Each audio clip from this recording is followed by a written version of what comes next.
Good evening, everyone. Welcome. Another Friday, another episode of Heavy Metallurgy, number 153 to be exact. And hey, guess what? It's our 3-year anniversary episode. Happy anniversary, Alan. Happy anniversary, Marty. Yep, this is 3 years ago tonight.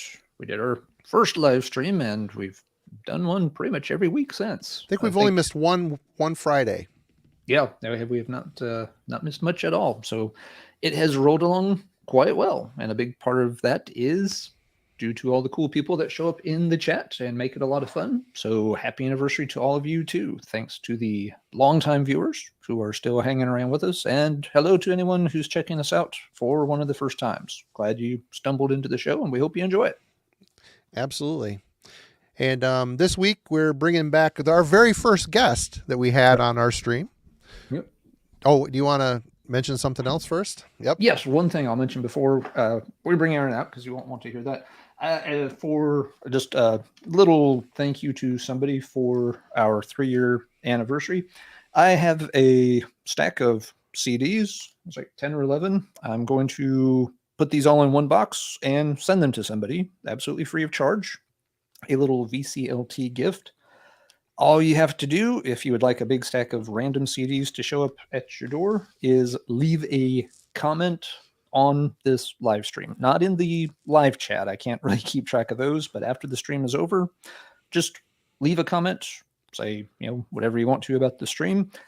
And next Friday night, we'll pick a winner at random. The winner cannot be somebody that contributes content to Heavy Metallurgy, but other than that, I will ship the box of CDs anywhere in the world at my own cost. So even to Australia?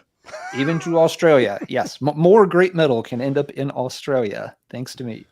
But yeah, it's a pretty random assortment of stuff. There's, just on the top, we've got Decapitated, Medieval Steel, and a Chapel of Disease. A lot of these are good things I just ended up with duplicates of over the years.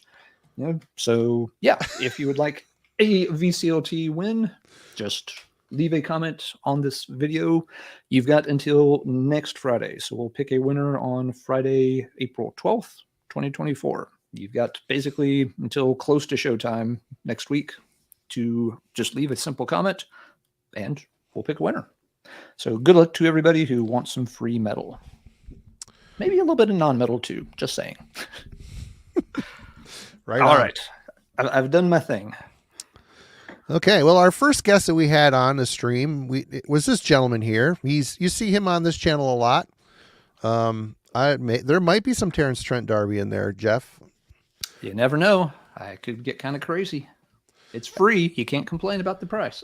Now would be a really good time to throw out there that Jeff just interviewed Rob Lowe from Solitude Eternus this evening over on Gas Mask and Hand Grenades. So go check that out at some point this weekend for sure. Always doing great interviews over there at the Gas Masks. Give our brother Jeff some love for sure.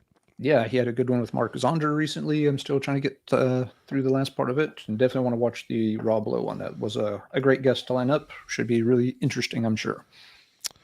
But anyway, this gentleman is a friend of ours, friend of the channel. He's on here all the time. He's been on. He's helped us out. And we're glad to have Aaron, the Metal Theologian, back. Welcome back. Happy anniversary to you, Aaron. Thank you for being our first guest. What was our topic? Do you remember? I didn't know. I didn't remember. Apparently it was a noise, though, wasn't it? It was. Mm-hmm. Favorite noise releases. Yep. Well, I really appreciate being here tonight for the special ICP ranking for the 3rd anniversary.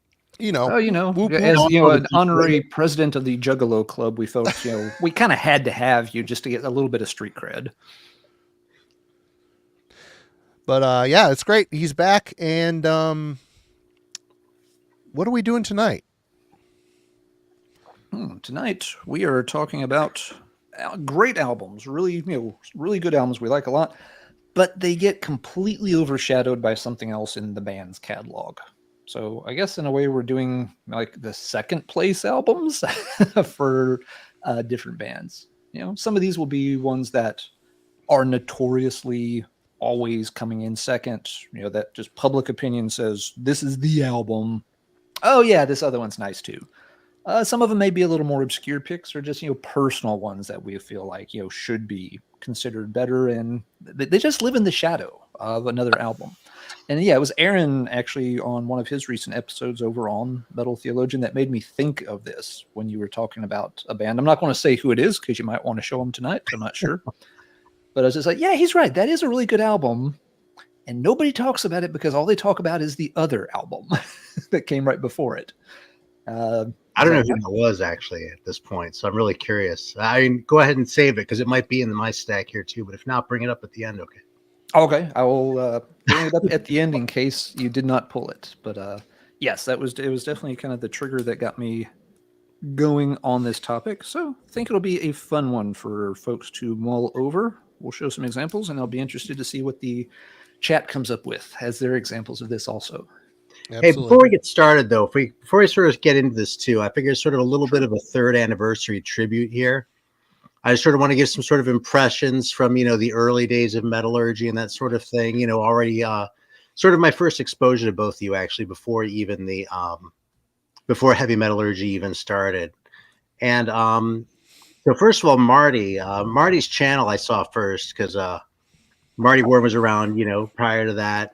And I didn't know who the hell Marty Worm was, right? I don't remember why I came across it, but I know that the video that I really sort of latched on to that we sort of bonded over was Manila Road, which is probably no surprise at all to anyone in the chat.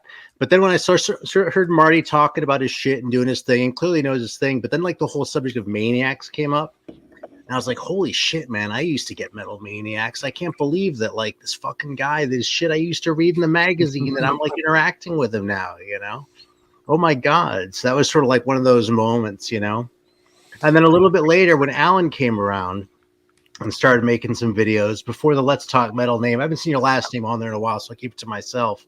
But I saw the name and I was like, man, that name rings a bell.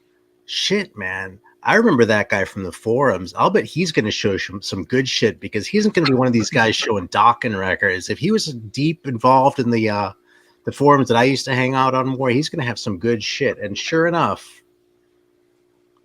Alan's delivered the goods on that front too. So you're putting me to shame sometimes on my shit. So thank you. I appreciate that. So just some sort of impressions there as a little tribute to Heavy Metallurgy on your 3-year anniversary. I think you're one of the guys too that, I mean, along with Jeff Waters and Dwayne, Lazarus, and Count Blagger, honestly, you 4 or 5 guys were one of the people that it got me thinking I could do this. I should do this. This will be fun. And I remember the first time setting up that phone and the camera. I'm like sitting there. Why am I doing this? This is stupid. I feel stupid. I don't even like my picture taken, let alone sit here and talking to the abyss. It's stupid. But here we are. All these years later, here we are. Yep. Marty and Autumn over at This Machine Kills Music kind of badgered me into starting to make videos. Yeah, it was pandemic times. I was already using all the recording stuff for work anyway. So I was like, yeah, okay, we'll give it a little try. Guess it worked out. It's been a lot of fun. We're gonna maybe see that album again tonight. Yeah, that video with albums that are overrated and worth complaining about. I thought that's like my biggest count on this channel is that it's like 18 or 14,000 views. It's something ridiculous. I don't know. People love it when folks bitch in a video. People love the negativity and the clickbait for sure. But yeah. Anyway, I will say that I took this topic that we're having tonight a little differently. I took it from my own opinion. I didn't take in the popular opinions on this. I took it from where I saw it. Alan assures me that's okay. So as I was reading the intro, as I shared it over to Instagram, I'm like, oh, I might have did this wrong. Oh, well, it's too late now. But I thought this was hard. And I think I interpreted it right. I was kind of going with more or less adjacent. I was a little easy going with that, but records were they're from the same band and they came out relatively close together to each other in time, and one really overshadowed the other one. But the one that was overshadowed was really good too. So finding something that meets all those criteria, especially when I'm not as inclined as some people to buy everything by a band. Like a lot of times a band will make a shitty record and I'm out. You know, like usually I'm kind of a shitty fan that way, you know. I was like, man, I don't have a whole lot of examples. So I was coming up and I was like, oh, that feels like a reach. And oh, that feels like one of the ones I considered was Powerage by ACDC. Because it's sort of sandwiched between Let There Be Rock and Highway to Hell, which are like these like highly like regarded records, right? But I was like, man, everyone who's into ACDC for more than a couple months finds Powerage and latches onto it because it has all the deep cuts on it. So, you know, it's not really underrated in that sense. You know, I was thinking maybe Ride the Lightning relative to Master of Puppets. Maybe, you know, but even but I can't really argue that Ride the Lightning is underrated. You know, not among people who give a shit about it. I took it in chronological order too. I didn't put albums that come before. I did direct follow-ups. I kind of stayed in that lane as well. I didn't need to do that as well, but I found plenty. So I didn't mean to cut you off, Aaron. Sorry. No, that's fine. We're talking about the same thing. It's probably just as well to get out there too, like sort of how we took this, because I think we all interpreted it the same idea, but a little bit differently in the specifics. So anyway, if I run out of records early, I'll just like opine on the other ones, I guess, or something. Yeah. I was struggling to come up with 10. The more will come to you as the night goes on, I think, probably, but I could be wrong. All right. Shall we get the ball rolling? It could be like I got about 20 or so. It could be one of those things. So, Aaron, let's get this ball rolling. What do you think here? All right. Let me. I got ink all over this case. That's annoying me. All right, here, this is a really good example. This is like a classic one right here. This seems really obvious. I mean, not obvious. I had to think of it, right? But it seems like a good example of the basic sort of premise, okay? Beyond the Gates by Possessed. This is a really good record. My personal favorite song by Possessed is the title track, Beyond the Gates. Kind of gets a little draggy, kind of blurs together a little bit in a few spots, but overall, I mean, I'd probably give this an 8 out of 10 pretty easily as a record, maybe a 9 on a forgiving day. Compared to Seven Churches, Beyond the What? You know, it feels like it's completely overshadowed by by Seven Churches. Yeah, and you know, Seven Churches is a better record, but this is a fantastic record that I almost think suffers a little bit for having come out right after a record that was as extremely incredible as Seven Churches was. So that was it. I might as well show the fold out real quick here too, because I have it. Look at that. Let's see if I can do this without dropping shit. Rip. Oh no. Yeah, maybe I should play it safe here. It's not like it folds out into anything particularly interesting, so the hell with it. This is cool that the label actually agreed to that huge expense. I can't imagine. Yeah, it's true. What do you think, Possessed? Do you think I'm overrating this record? I like this one a lot more than the third one. Yeah, I think that's a great example of what we're talking about tonight. I haven't heard Beyond the Gates in so long. I don't know how much I would say, you know, it's still a great album. But yes, I mean, for every one time you hear somebody talk about that album, you'll hear people mention, you know, Seven Churches, you know, 2, 3, 4 dozen times probably. Yeah. So yeah, it's definitely a good example of an album that is completely overshadowed by what most folks are going to consider to be a superior album, even if they like Beyond the Gates a lot. Yeah. So no, I think that's a great one to start with. Marty, what's your take on that? It's probably the most pure example I have, by the way. It's a great album marred by kind of a shitty production. The production's just so one-dimensional, I thought, but I always liked it. Well, that was great. You're not wrong, but my biggest problem with the Eyes of Horror is I always felt like it sounded a little bit too clean. You know, like there was this sort of grit about Seven Churches, which they didn't really get on Beyond the Gates because it just kind of sounded a little bit shitty. But like that Satriani production job on that third one, just it was so like well produced that it kind of just sounded a little bit sterile to me by comparison. It kind of sounded like any other speed metal band and not like Possessed. It had a little bit more depth than Beyond the Gates, but I like the fact that the production still highlights the band had its own weird, unique sound. You know, that's true.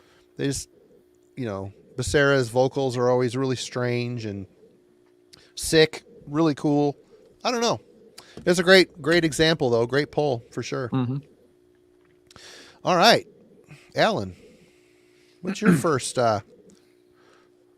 Well, this is a pretty obvious one to everybody, I think.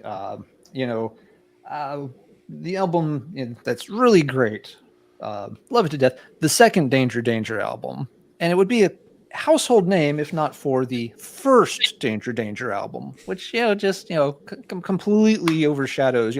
This one's like 9.9 out of 10, but this is a 10. So you just don't hear that much about the second album, which is a real shame. I love the lady riding a monkey on the cover. That's a nice little. There's a strongly symbolic message here.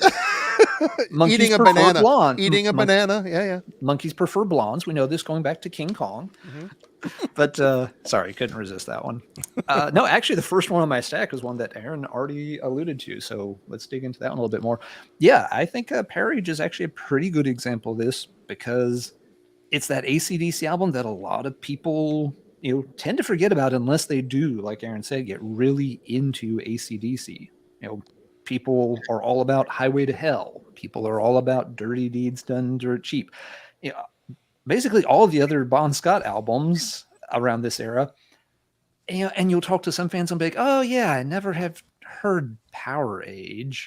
Back before YouTube and the internet made it so easy to hear stuff, I'd run into very serious ACDC fans who had never heard Powerage. Wow. I showed a copy of it to a friend one time just at work, and he's like, "You're telling me there's an ACDC album I don't have?" I'm just like, it's real. He was looking at it like it was a bootleg or something. Wow. Like, no, dude, it's a real album. It just, it was one of those that didn't get a lot of, wide distribution, especially for the US when it came out. Folks had to, kind of put it out in the early 80s when the band finally, broke huge, and they were putting all their older albums that had been in Europe and the UK and Australia, of course, out in America. And it's a shame because, this is an outstanding record. I like this one better than Highway to Hell personally. Nothing wrong with Highway to Hell, but this one's just, got a really great set of tunes. None of them get overplayed because none of them get played. So it's, I don't know if it's my favorite album from the Bon Scott era, but it'd be in the conversation. I guess I've never stopped and thought about it really. But I definitely like it better than for those who Let There Be Rock. Let There Be Rock. Yeah, kept wanting to say for those about to rock, but that came later. Definitely like it better than that one. I like it as much as Dirty Deeds. I probably like it a little more than Highway to Hell, just because that one I've heard so much, and that album's got that much cleaner production kind of sound to it. So it's the ACDC album everybody should know and love and should be right there in the conversation with all those others. But it's always, oh yeah, and then there's that album too. And people, the people that know it know that it's a really, really strong one and they'll love it. But a lot of folks just don't really give it the time of day. So I think you nailed it. That's the one that the fans latch on to, because everyone likes Highway to Hell and everyone likes Whole Lot of Rosie. Exactly. But that one takes a little bit more. That one's like you cared enough to go into that. Although, that little fun fact, that was the first AC/DC record that I remember ever seeing in a record store or something. Like when I was like 8 or something, or probably not 8, but like 10 or 11, and was just getting into music. I remember seeing that with the wires for hands and going, "Oh my God, what the hell is that?" This little kid. So there was a couple more years before I actually got into AC/DC, but that was like my first impression. Does Powerage have Down Payment Blues on it? Yeah. Mm-hmm. I love that song. Yeah. You could tell he's like this, manic street poet. He's just singing from a simple man's perspective. I have holes in my shoes, got nothing to lose. I mean, it's real rhymey, but he just had a normal guy way of communicating. I thought he was great. For me, AC/DC is the Bon Scott era. I do like some Brian Johnson records, but man, Bon Scott was special. What a treat. Mm-hmm. Yeah, agreed. Same kind of take here for me. But so Powerage would be my first pick. Fantastic album, but it lives in the shadow of some of the other Bon Scott stuff. Highway to Hell being the obvious one, just because it's the one everybody talks about. Everybody talks about it. It's a great record, but nothing against it. But yep. So Ryan Muldoon is saying he thinks the first AC/DC record that was released in the same version in Australia and the USA, and I think that's true. But I was living in Germany when I got really into them, and the German version of that has Cold Hearted Man on it.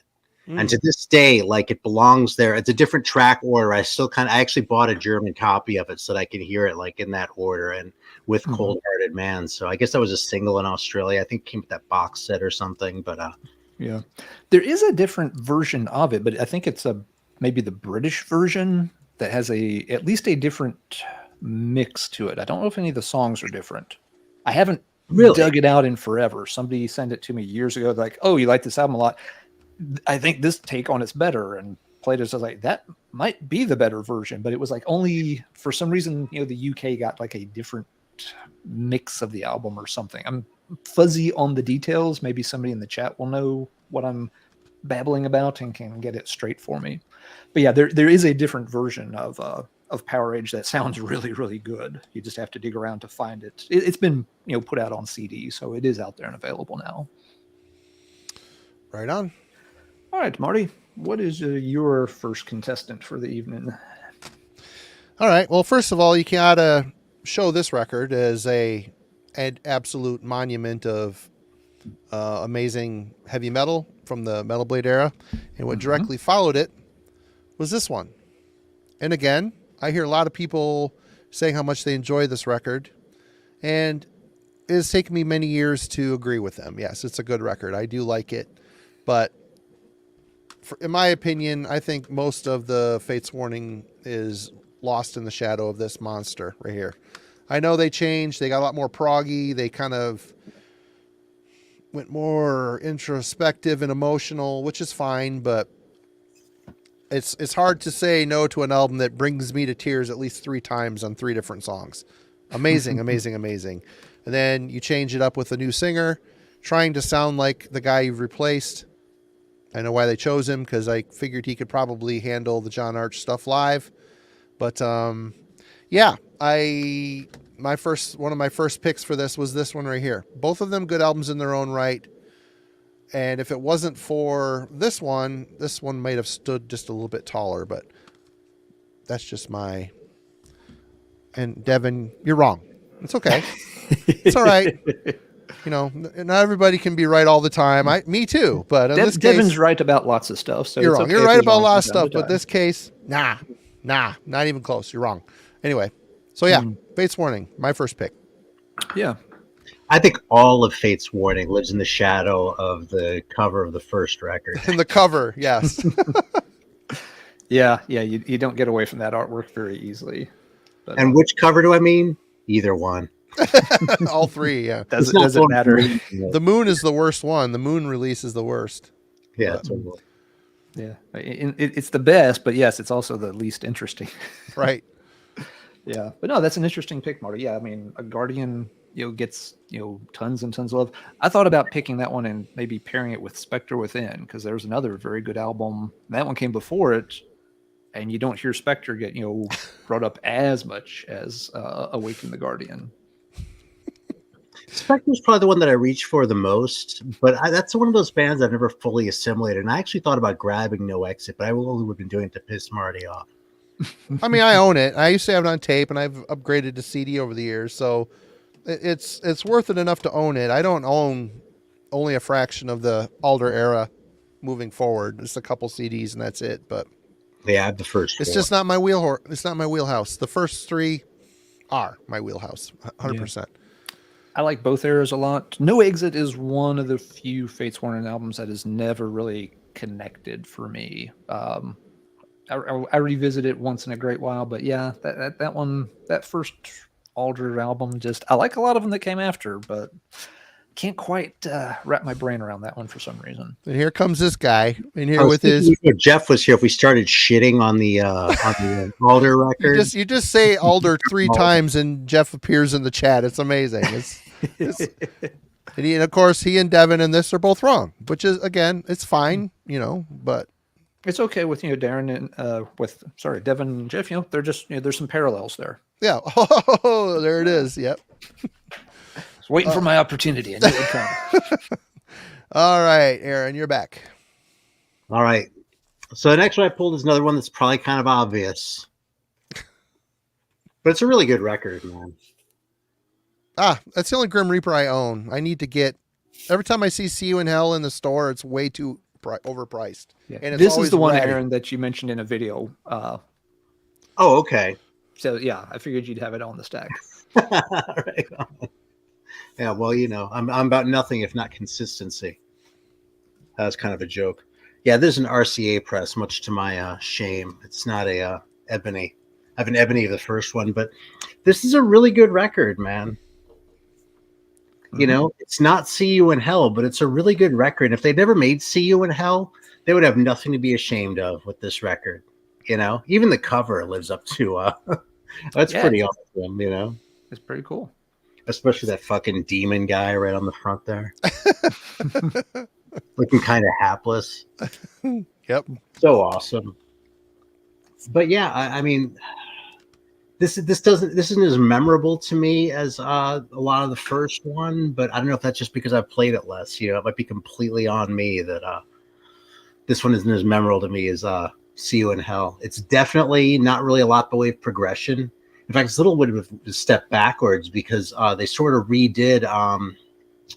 I don't remember what they called it now. They sort of redid the Reaper that was on that Heavy Metal Heroes comp as the very last song on this, like with different lyrics. They did that after repurposing one of the riffs for one of the songs on the first album, which I thought was kind of interesting. And they just sort of meddled it up a little bit more. So in a way, it's even a step backwards, if anything. But yeah, man, it's a good record. And I've got nothing bad to say about it. Mm-hmm. So yeah, but it's never gonna be held in as high regard as "See You in Hell," I don't think. Yeah. It's if you just listen to most people or read most little quick snippets about Grim Reaper, you'd be forgiven for thinking there's only one Grim Reaper album ever made. Yeah. Nobody talks about albums 2 or 3. I don't have the third one either myself, honestly. I used to have it. It's been a long time ago. I remember it being decent. Was that the one with Rocky to Hell with the Toxic Avenger tie-in on it? Yep. But I just had it on a cassette that eventually kind of wore out, and I never upgraded it. But yeah, that album's great. I love the stained glass cover on it. It's very cool. It's a solid album. Folks should appreciate, and they just can't get enough "See You in Hell." Apparently, the moral of the story is that horses are more metal than motorcycles, which I wouldn't have thought was the case, but here we are. Yeah, that's the thing. I think that cover is just as good as the first one. I really do. Like, if we're going just on the strength of the cover, tough. All right, Alan. All right. Next one. This one's another kind of obvious one. It was, it took up 2/3 of the thumbnail. Metal Church is the Dark. This is a great album. I love that album. It's so good. Lots of people do. You mentioned this album and people are immediately like, oh yeah, that's a banger. And it is. It's got, a very, very strong track list. It starts off, just a killer. Ton of bricks right into, Start the Fire. Yeah, that's a great 1-2 punch to open any album with. Dave Wayne's best vocal performance. He's so good on it. He sounds so angry, so very pissed off on it. The music is pummeling. Yeah, the title track is just heavy, creepy, really real well done. Tons of stuff on it. The only thing I would complain about on this album is the lyrics to some of the songs. Okay, not exactly inspired writing, but I can forgive that. It's an 80s heavy metal album. It's not meant to be Shakespeare. But at the same time, how often does this get mentioned compared to the debut? And therein lies the problem. Debut rules. The debut is one of those albums that, so many people, list as, just one of those, pantheon type albums. And I get it. It's a fantastic album. There's no, no shade being thrown at the debut. It's just that, is the debut that much better than this one? I don't think there's as big a gap that would justify this album constantly living in the shadow of the debut album. But for most folks, it's the debut and everything else is a country mile behind. And it's a shame because, the second album is fantastic. The third album is good. The fourth album, I think, is quite good. I think it may have been Tim mentioned in the comments before that, in a way, the debut just overshadows their whole career. It's not just this album that's stuck playing second fiddle. metal churches, put out albums for decades, and it's everyone's always just like, well, it's not the debut, so I can only give so much of a crap. It's like, yeah, come on. There's lots of other good albums there that maybe deserve a bigger share of the conversation. You can only, part of the, I think too, with this topic is, for me at least, there's a point where I get tired of talking about the same album. Oh, totally.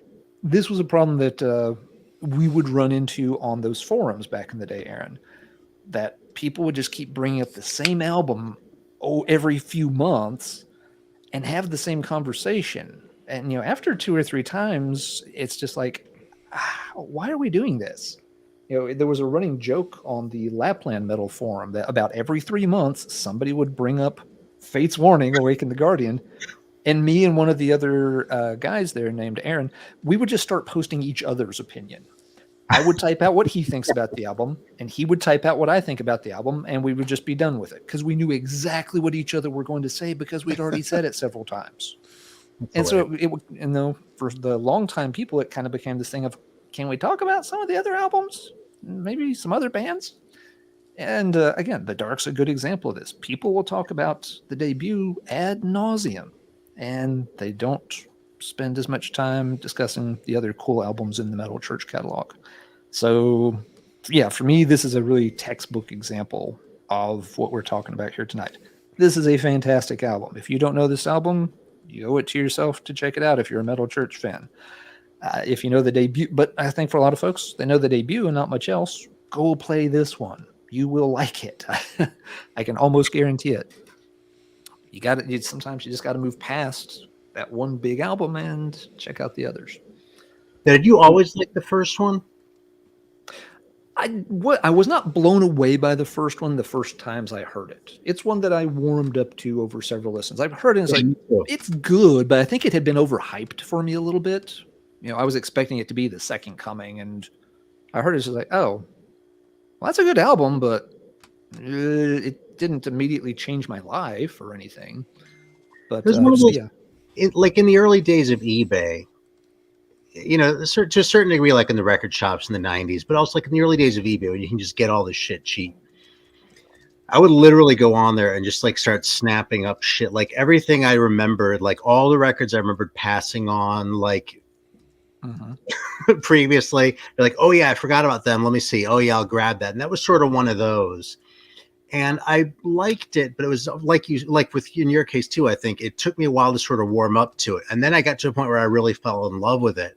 And then it sort of became that dominant thing. And I kind of like neglected everything after it because like, well, everyone loves this one the most anyway. So why don't I get another one and be disappointed? So I believe it or not, I just checked out the second and third albums for real, like within the last year or so. Oh, wow. Mm-hmm. And The Dark, I liked less than I expected to. And Blessing in Disguise, I liked more than I expected to. Wow. Okay. Well, that's quite all right. So I would call my opinions on those records still unsettled, more or less. Like I had The Dark out, and I just wasn't really getting my head around it fully. And I was really sort of aware of the fact that like I was listening to it and it sounded good to me, but it wasn't like speaking to me. And I was like, I haven't digested this yet. So I might come back in 6 months and say something different about it. I might like even say it's better than the first one at that point or something like that. But yeah, but I like that one less than I expected to, and I like Blessing more than I expected to. I was expecting Blessing to suck, actually. Dude, when Blessing, I just said it in the chat. When Blessing came out, I bought that, and I hated it. I'm like, really? What the hell? Because it wasn't, you got a new singer who was singing a little bit more traditional metal style than David Wayne, and the music seemed lighter to me, and I was pissed.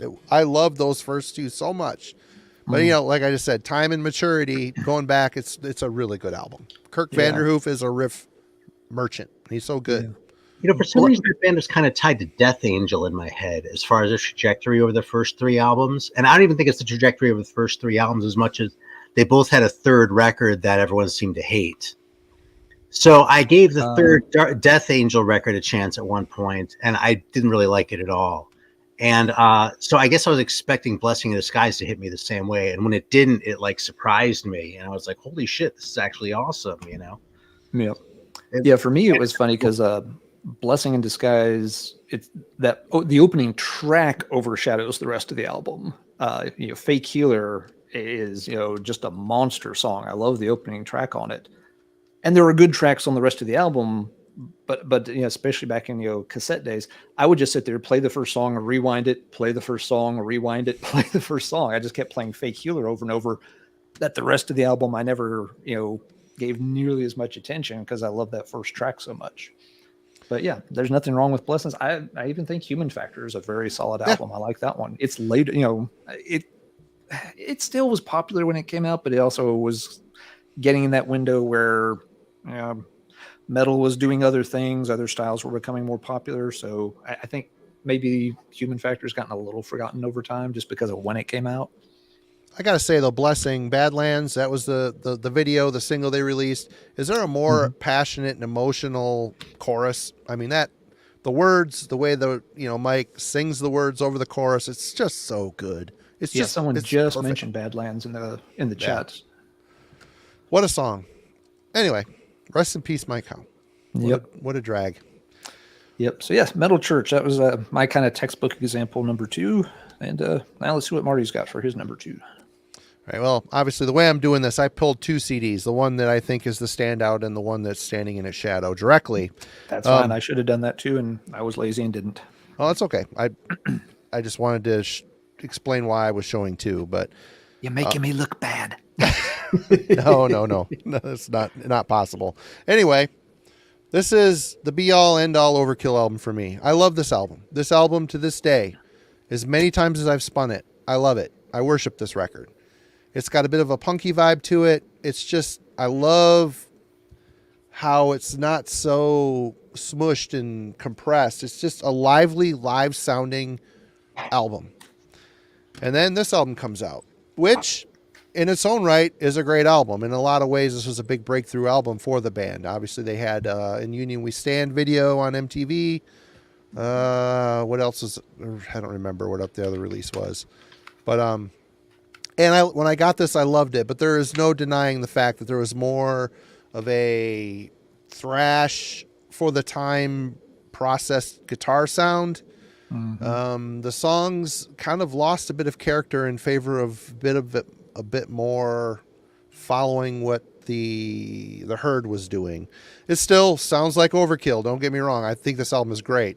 But if you're putting these 2 side by side, I'm going to grab Feel the Fire every single time. And I still do. I haven't listened to... Actually, this was on the Metal Theologian's vinyl sale here not too long ago. And I hesitated just a minute too long. I'm like, I got to get it. I don't have it on vinyl. But, I think it's a great record. It's just a slight stylistic augmentation. They embrace more of the metal side as opposed to the punk hybrid that they had kind of going on here. But I think this album, in my opinion, I think in the popular opinion that people prefer this record over Feel the Fire, which I get it. It's probably the first album they heard. But this to me is special. This is an absolutely special Overkill record that they've never really topped, although they've got some damn awesome bangers. Years of Decay, Horoscope in particular are 2 amazing records. But for me, this one stands in the shadow of this one just because of a slight change in trajectory. Their writing style changed a little bit. Overkill, thoughts? For a long time, I thought the Years of Decay was a comp. Because of the title. Yeah. Does that sound like a compilation album? Yeah. It does. Yep. Then it turned out to be my brother's favorite Overkill, and I was like, he's 7 years younger than me, so that comes out occasionally in our musical taste when we're talking with each other. But he was like, but then I sort of figured it out. I was like, oh, that's actually an album. I just assumed it was a comp by the title. So. Yeah, I think there's several Overkills. One I was trying to figure out how to pair up and didn't quite. I think this album doesn't get talked about a lot, but I couldn't think of an album in the catalog that necessarily overshadows it. I don't know. So it didn't quite make the cut for the evening, but Horoscope's a fantastic album. But it just so good. What's the name of the song? Nothing to Die For? Is that the name of this? What a great. What is that one called? Is that one Nice Day for a Funeral? That's a good song too. Yeah, there's like in Coma is a great opener. It's a great album. Thanks for Nothing smashes. Bare Bones is different but good. I like the title track. So yeah, but yeah, again, I'm like, I don't know if there's one particular Overkill album that overshadows this one. So I'll set it aside. All right, Aaron, you're back. All right. Yeah, all right, here we go. Let's do this one. This one was a little on the fence about because I'm not sure if this record is actually underrated. But I feel like this one kind of lives in the shadow of Screaming for Vengeance. And that's a good example. I think you're right. I think this is a better record. In fact, I think this is a much better record. In fact, I would say that this is my favorite 80s Priest record. I would agree with everything you've said so far. Really? I'll roll right on, man. I mean, I've heard people complain about the drum sound. I kind of tend to be okay with the shitty drum sounds because, like, a shitty drum sound usually has some kind of weird character or something going, and this one kind of does that. I don't blame anyone who hates it, especially if they're a drummer. But yeah. But the other thing too is Screaming for Vengeance. It almost feels like inertia because the fact is that record has some great shit on it, but it also has that fucking Take These Chains song on it. And this one, I mean, what's the worst song on here? Heavy Duty? That really kind of slaps. Heavy Duty. I'm okay with that one. Yeah. Some heads are going to roll. That's kind of trite. I'm okay with that one too, you know? And then when this one is on, like on a song like The Sentinel, fuck, man. They were never better. So yeah, Defenders of the Faith for me is one that I almost would go as far as to say is a bit unfairly maligned because I don't think they were better than this when they were playing in this style. You have to go to the 70s to come up with better shit. Or if you want to argue Painkiller is better, okay, but it's a different style again too. Probably disagree, but you know, it's a different argument to make. No, we're on the same Judas Priest page. I think absolutely. And yeah, you know, Screaming's the album, you know, that, you know, made them huge. Yeah, they start, you know, they sell out arenas on Screaming. That's a hard act to follow, no matter how good the next album is. Or it's going to probably be a little overwhelmed. But yeah, your Fenders, you're right. It's got the very 80s kind of electronic drum sound, and it does make it sound a little dated. But you know what? It is a little dated. That doesn't mean it's bad in any way. It's just a sound of the times it was made in. Yeah, the other thing I think is a little I don't know if interesting is the right word, but I wonder if this one suffers a little bit because the one after it then was Turbo, which was so bad that people were inclined to look at this as sort of a step on the way to Turbo from, you know what I mean? Exactly. Yep. Yeah, that there was kind of like they started from like, well, this one's here and this one's here. Defenders must be in between. Right. Exactly. Yep. That could be. Definitely could be. So. I mean, it looks a little like Turbo too. You can kind of see coming, except the art in this is a lot better. Yeah, I like the art style they used on those albums. It's a very, you know, unique kind of style. Those albums you can spot those albums a mile away. And you might think it's a Y&T album from a while away. It's not pink enough. You can spot it. I love this fucking record. I really do. All right, Alan. All right. Another one that's a very textbook example for me is in the Manowar catalog. Sign of the Hammer is a fantastic record. Dude, you're totally fucking right. I was thinking Manowar, but I was like, there's nothing. I don't know where to go. You fucking God. Okay, go ahead. You nailed it, dude. Aaron and I are on the same page tonight. Love this album to death. Really strong album. But when people talk Manowar, they're going to talk Hail to England, or to maybe a slightly lesser degree, they're going to talk album number 2, goofy cover, name escapes me. Not Battle Hymns. What came after Battle Hymns? Into Glory Ride. Into Glory Ride. Thank you. Yes. People are always, you know, Hail to England's kind of, you know, the penultimate Manowar experience, and Into Glory Rides, you know, just, you know, the origins of all things epic. And it's like, what about this one? They're like, oh, after Hail to England, they go to shit and they, you know, become, you know, cartoons on Atlantic Records. I'm like, no. What about this album? Hello, this one over here. Yeah. Nobody talks about this album, and it's got, yes, it has, a couple of, cheesy tracks. Hello, it's Manowar. Of course it's going to have some cheesy tracks on it. You don't get to complain. You can't say you like Manowar and you don't like cheesy tracks. Yeah. That just doesn't jive. But yeah, Animals is fun. Thor, the Powerhead, is, great epic metal. Mountains really shows, how majestic the band could be without being goofy. They were a very sincere song. Sign of the Hammer is fantastic. The Oath is just, a barn burner. And the closing, Guyana Cult of the Damned, is one of the best, kind of long form epic metal tunes made in the whole decade. Dude, let's be honest. All Men Play on 10 is just fine too. Yeah, it's Manowar. It's what they do. It's like, going to McDonald's and claiming the food's too greasy. Dude, totally. What do you expect? If you don't like it, that's okay, but you get what you pay for. So yeah, absolutely great album that never gets talked about because everyone's, but Black Arrow's amazing. Don't get me wrong. Hail to England is an absolute, top-notch album. But this one for me is right there side to side with it. It's not that, Hail to England's a 10 and this is like a 6. It's a coin flip in my head as to which one I like better. So this one should get a lot more attention. I have no idea why it doesn't. Maybe this one didn't get distributed as well.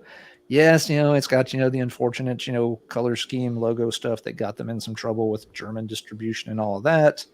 It always amazes me how many times, over and over and over again, different products, keep making stuff that looks, like it's Nazi paraphernalia.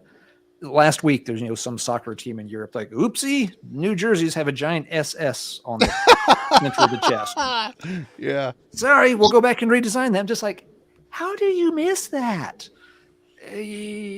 What are you thinking? Anyone should be able to glance at that and realize, it's probably not what we want our soccer players bouncing around wearing. You could probably look at this and be like, we're probably going to take some shit for that. Maybe we make it more pink. Maybe then it looks too much like a Y&T album. I don't know. We're going to run with that joke tonight if we can. Dude, I got to tell you this. No shit. I was trying to think of good candidates, right? I thought of Manowar. I was looking at their records. I was thinking, Into Glory Ride, people seem to really love Hail to England. I mean, that's kind of the camp I'm in myself, right? And there's a contingent of people who really love battle hymns. And Into Glory Ride kind of seems to fall between those two sometimes, slip through that crack. But I was like, man, I just can't really argue that one's under. I was trying to think of how I'd formulate the case, and it wasn't really gelling in my head. So I was like, well, let's go to the other end. What about Fighting the World? That's a better record. That's like the first really commercial one. And I think that's a really good record too. So I was like, but something, I don't know about making that argument. So I moved on. I completely fucking forgot to think about Sign of the Hammer. So that thought process, I think, backs up your point 100%. If even Aaron forgets about it, while staring at the Manowar records, then yes, my job here is done tonight. I'm gonna listen to it later. Well, it looks like we have a guest popping in. Oh man, what's up? What's up? Hey, Mister. I decided to drop by, seeing as how you guys are celebrating 3 long years of heavy metallurgy, and wish you a happy birthday. Well, thank you. We appreciate that. Shit. But listen, I was watching Alan the other day, and your stream there, and Alan, I'm just feeling like you're dead to me, brother. You don't like Rush? How do you even say that? I try to like Rush. Can I get a couple of points for that? You cutting your metal card, man. So, but anyway, and I figured I'd chime in and seeing as how you guys haven't mentioned this yet, and I'll drop my one pick in and then I'm out of here because these lamps build themselves. An overlooked classic, 2014, Melbourne, Australia. Johnny Touch, Inner City Wolves. Suck it. Right there. It just gets overshadowed by every other album that came out in 2014. Listen, it overshadows itself. You guys along. I mean, just what's good is good, and what can I say? Anyway, the band knew it was so good they didn't bother making a second album because anything else they ever make will be overshadowed. Can't beat perfection. Right, brother. Peace out. Cheers, TJ. Thanks for stopping by, man. Bye. Goodbye. Awesome. So cheers to TJ. Really appreciate his contributions to Heavy Metallurgy. He's always a ton of fun over on the album club. Supposedly his Crescent Shield pick on Wednesday night got a lot of love. Folks were really impressed with that album. That was a good one for him to dig out. Absolutely. He might be doing a My Dying Bride review this weekend too. We're going to see how that works out. That's going to be fun. Oh, has he been checking out the new one? Yep. I sent him over the files. Mm-hmm. Oh my goodness. More fuel to the fire. Rush are useless. Oh no. And it looks like Jeff may have unsubscribed from you and us. We're making friends and losing friends at a rapid pace tonight. I just want to say a lot of new people in the chat tonight too. Welcome everyone. Thanks for joining us. Hope you have a good time. And I'm up next, and let's get this one right out of the way. Again, this isn't a shock to most people, but I love this record. No surprise. I love Pleasure to Kill too. It's a real close tie between that one and this one, but I had to compare it to this. And this was on my overrated albums worth complaining about list, which seemed to get a lot of people upset, which is fine. I don't hate the record. I can sing along with every single song on here. I think it's a good record. I just think in the shadow of this one, it sounds a bit tired. It doesn't sound as aggressive. It sounds maybe a little bit overproduced. I think this record kind of set them on fire a little bit, and all the touring and stuff, and they had to put out another record.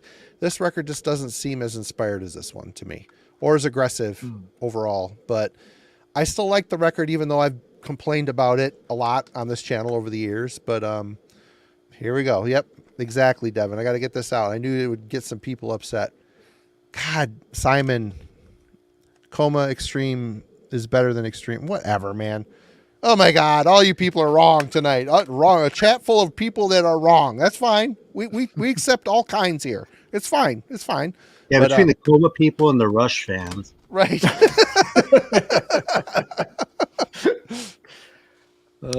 Anyway. Man, I don't believe in anything anymore. I'm selling my collection and buying Kenny G CDs.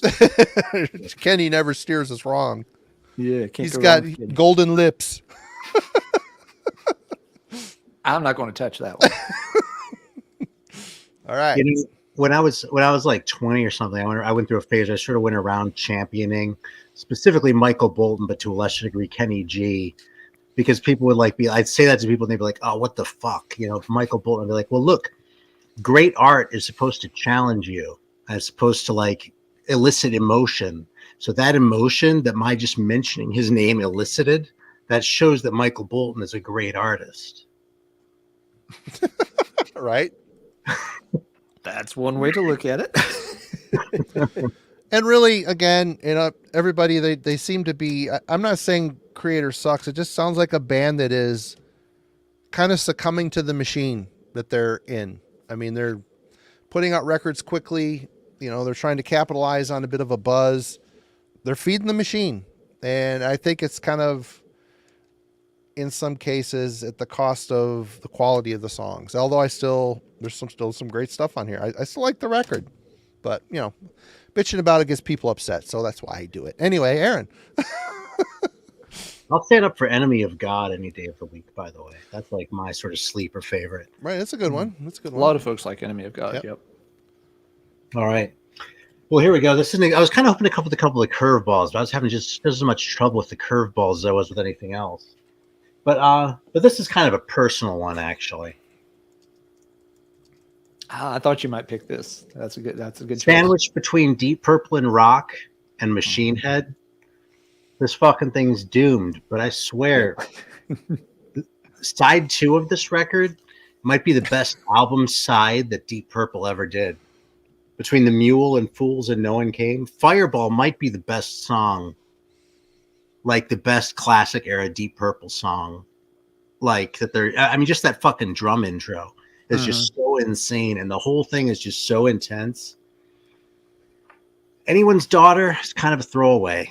I mean, I thought it was hilarious when I was 12. Yeah. And I still thought it was pretty hilarious. I was like 13, 14. By the time I was 20, I was getting tired. And it's been a few years since I was 20, and that song hasn't gotten much better for me. It doesn't make me cringe, so it could be a lot worse. But that's the worst thing I can say about this record, man. And Machine Head's great. I'm not sick of Highway Star. I'm not really even sick of Smoke on the Water. Oh, yeah. Well, that was the first song I learned. Other than Ghost Riders in the Sky, Smoke. I mean, anybody that plays guitar, they've played Smoke on the Water. Dude, don't listen to it for about 10 years and then listen to it again. You go, man, that's actually a really good song. The singing is great on it. Yeah. Yeah. Okay. Well, I'm not gonna defend Smoke on the Water. Okay, but Highway Star, man, That's I'm really a good song. That like that fucking. I mean, even that solo, I've heard like probably 1,000 times at this point in my life, and I can still just totally get down with it every time. Deep Purple and rock, I've kind of called, like, if I had to pick one all-time favorite record, that it might be Deep Purple and rock out of all the records I have ever owned in my life. That's a good one. It's way up there. Yeah. But this record, man, is pretty fucking close, and it just does not get the same love. And by the way, let me just show something real quick too. Here's some 70s excess, man.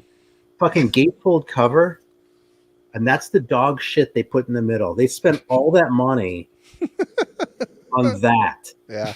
They already had the cover, right? Not that it's such a brilliant cover anyway. I mean, it's kind of funny, right? In that sort of boomer dated kind of way, especially John Lord.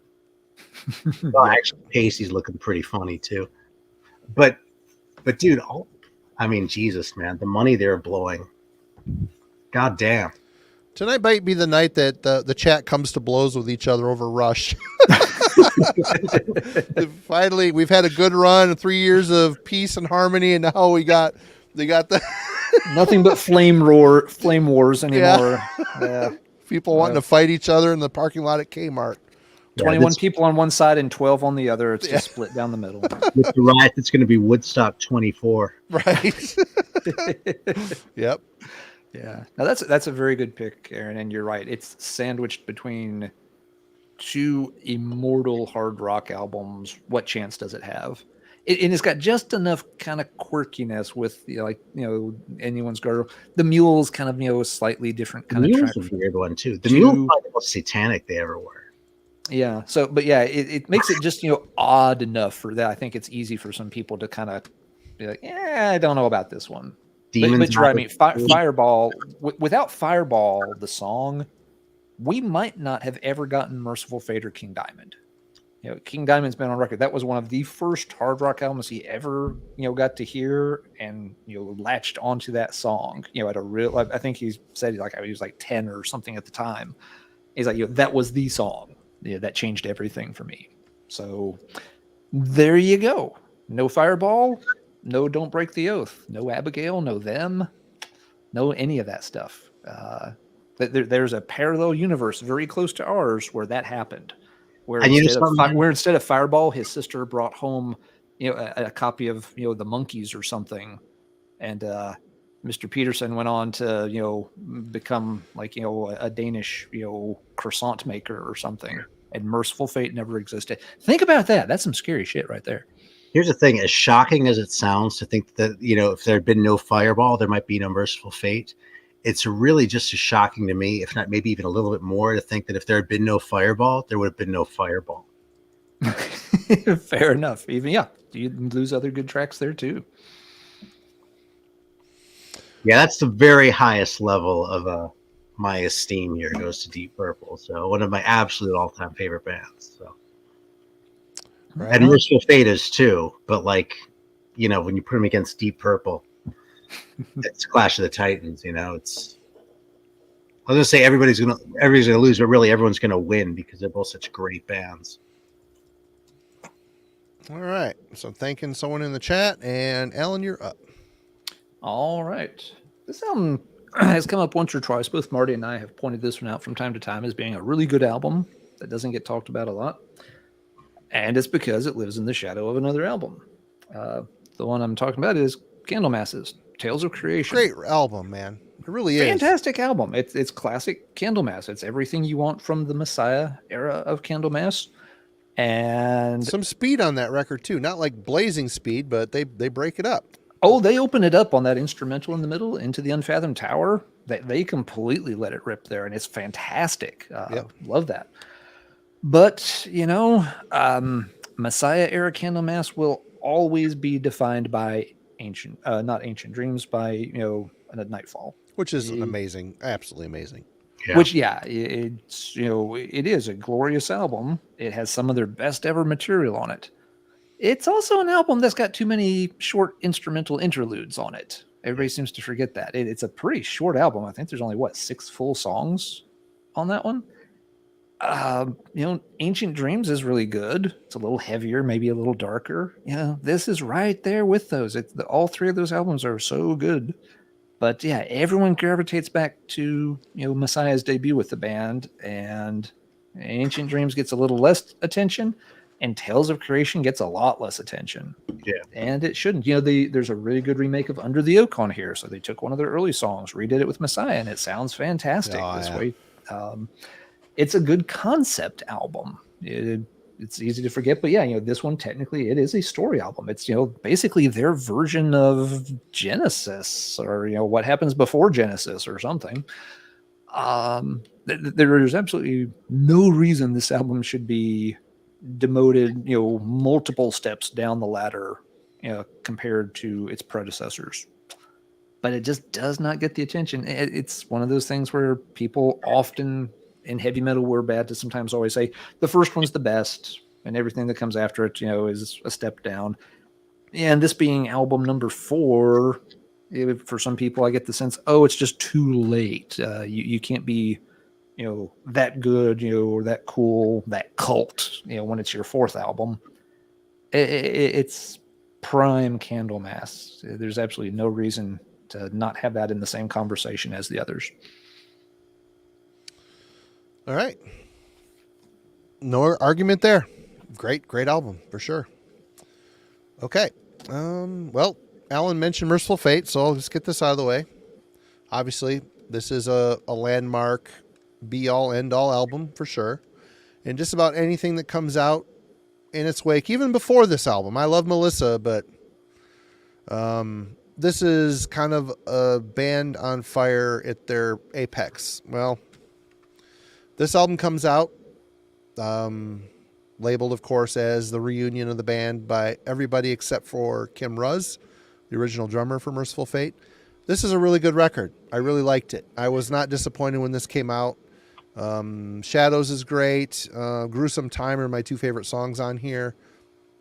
Egypt, of course, was the video, the single. The Bell Witch was another single. They even had a mini CD built out of that. But this is a really good record, but man, it kind of feels like a little bit of a step backwards when you're dealing with Don't Break the Oath, which might be the most evil album ever made. It just is. It's got the right atmosphere. It just seems serious. This is Satanic Panic. The overblown BS that was a Satanic Panic whittled down into an album, but actually made to feel real. I don't know. It was to me anyway. I was carving upside down crosses in my Trapper Keeper when this thing came out, and I didn't even know what the hell that was, but I knew Satan was real, and it was because King Diamond was having him over for chicken dinner. I don't know. But yep, but In the Shadows, it's a great album. It's many years past this one, but what a great comeback. It just is never going to get the same accolades as this amazing piece of artwork. Not much ever will get the accolades of that. What's that, Aaron? Not much will get the accolades of Don't Break the Oath, like you say. Yeah. No, that's a good point, Marty. Do you think that In the Shadows would have gotten more attention? Would it have gotten slagged even worse if it had come out, on a normal time scale after, say, Don't Break the Oath is 84, say In the Shadows came out in 86?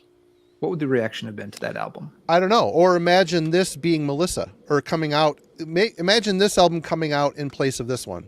Imagine this one didn't exist, and this was the follow-up to Melissa. How would you feel about it? I think it's a solid follow-up to Melissa. Yeah. But having knowledge of this thing, it's always going to be not right. But if this thing was struck from all memory and this was your follow-up to Melissa, I don't know, man. I think people would be talking about this because still you've got, if this came out in 1984, when did this come out? 84 or 85? I don't fucking remember. 84. 84. Yep. If this came out in 1984, it wouldn't have the modern production. That's one thing that sets us apart from the first two Mercyful Fate albums is the production's modernized. So it's got a digital sheen to it, which is annoying. It kind of kills some of the atmosphere. But if you put this under the 84 lens, I think people would have saluted. I don't know. I don't know if I answered your question by saying that, but yeah, it's my thoughts. Yeah. I mean, it's a very random thought exercise because there's no way to know.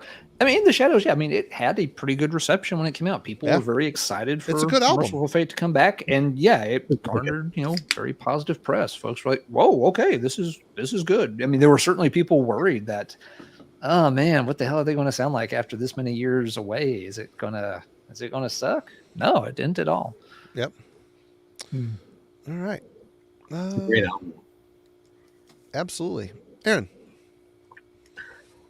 All right. Well, I'm going to sort of piggyback off Malin's Elastin a little bit. So, because I thought about Tales of Creation too, but the one that I had to go with was this one. Someone in the chat was talking about, this was actually the first Candlemass record that I got into, believe it or not. Really? Okay. And I remember I was out and about. I kind of, didn't really give a shit about them like back when they were, back in the 80s. During the early days of eBay when I was grabbing everything, like I said, I got a copy of Epicus.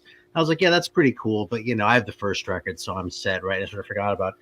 So some time goes by, this comes out. I'm not paying any attention. I meet a friend of mine somewhere actually.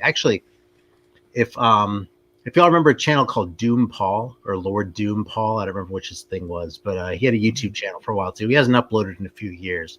But it was actually him. We were hanging out in San Francisco at the time. I ran into him one day and he was like, dude, listen to this. And he gives me his earbuds and he was playing the riff from Black Dwarf. I was like, holy fuck. He was like, that's the new Candlemass. I was like, oh my God, it just blew me away. I fell in love pretty much instantly in a way that I never had with the earlier stuff that I had heard. And then I kind of went from this one backwards and sort of rediscovered those. And now, as far as which one's my favorite, Ancient Dreams probably edges this one out, but I'd probably take this one over Nightfall myself. And that's not because Nightfall isn't a great record, because it is. But this one, man, every single song does it for you. And Black Dwarf, 7 Silver Keys, Assassin of the Light, every single song. And here, since it's in my hand, I'll go ahead and show that etched side 4 in the double record too. So yeah, this sort of feels like, I almost feel like retrospectively in the public estimation, like this one has sort of fallen into a memory hole a little bit. It's like there's there's the first record, then there's the Messiah era with Tales of Creation sort of being the outlier on that one, like you sort of articulated earlier, Alan.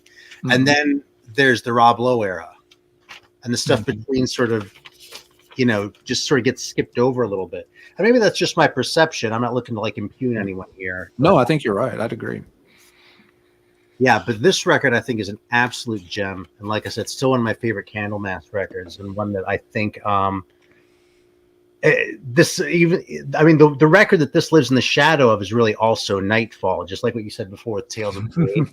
But that's because the whole catalog lives in the shadow of that, except maybe Epicus, which kind of seems to have its own independent following, sort of separately from the rest of Candlemass fandom. Yep. But there's a lot of folks who don't like Messiah's voice necessarily, and they're all about the Lanquist material. Right. Or even people who do like that stuff, or do like Messiah's voice, but they like that first one a lot more than any of the Messiah's the other ones, Yeah, definitely. There's definitely a contingent for that out there. Yeah. So I think one reason that album falls in that memory hole that you described is it was the return from Messiah, but it was a one album reunion. After that, he was gone again. And so it's kind of like, it's happening. Everyone's hyped. Everyone's happy. It's here. Oh, it didn't last. Yeah. The songs also felt very verse, chorus, pop structured. They didn't feel as like Tales of Creation has so many twists and turns in the song structures that the self-titled, I liked it when it came out, but I was a little disappointed. It felt a little undercooked to me. But if you're already a fan, I can see where you come that way, where you had that perspective, though. Mm-hmm. That makes sense. In fact, believe it or not, I'd never thought of that before. But you saying that, I instantly know what you're talking about. They're definitely more verse, chorus. It's an obvious chorus. It's an obvious verse. There's just a lot of things on there that I've heard before, you know. And Ancient Dreams kind of has that too. And I mean, that the self-titled is maybe a little bit more in line with Ancient Dreams. I love Ancient Dreams, but I think Tales is a little bit more deep of an album. Structurally, you know, the whole thing, the production, all of it.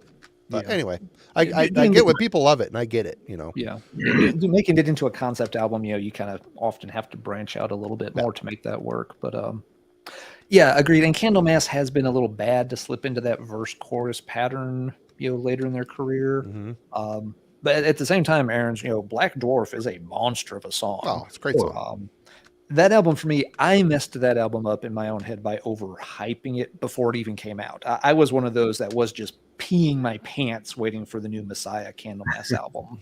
And I think Black Dwarf was the like advanced single. I want to say I heard that song before the album actually dropped. Maybe not. Again, that would have been a little early for YouTube to have been a huge thing, but maybe it was there. Regardless, you know, yeah, that song was just like, oh yeah, this is great. But then the rest of them is just like didn't. Again, I wanted it to be the best album I had heard in 10 years, and it was a very good album, and so it had that kind of disappointment that I had to kind of reset my brain. It's like, okay, you gotta get some realistic expectations and give this one another round. But there are a lot of folks that love that album. Jurgen loves that album to death too. So if you're agreeing with Jurgen, you're in good company. I agree with Jurgen on the mighty Gandhi too. So, you know, it's interesting hearing your perspective, since you were both Candlemass fans already. Here's how much of a Candlemass fan I wasn't. You know the Nemesis record, that Day of Retribution one? Yeah. Yeah, I have that because, like, in the mid-'90s, I was poking around the record store one day. I was in it was actually the Record Finder on Noe Street in San Francisco. It's been gone for probably 20 years. But I saw this record, and the cover just sort of made my spidey sense tingle. And I was looking at it, and, you know, and I was like, it looks like it might be some metal shit. Even though it looks a little bit sort of weak. I was like, isn't this Leaf guy? Wasn't there a guy named Leaf in Candlemass? And these guys are Swedish. And there's a song on here called The Antichrist or something about the Antichrist. I guess I'll give it a chance. It's like $8 or something, you know. And I took it home. I thought it was okay, but, you know, it was one of those that was always cool enough to keep when I was getting rid of shit. And, of course, now I love it, right? Yeah. But, like, I had this Candlemass, like, thing in my hand, and I had no fucking clue, you know. Yep. So, like, the opposite end of the spectrum from where you were coming from when that self-titled one came out. All right. Alan. All right. Let's do something a little thrashy here.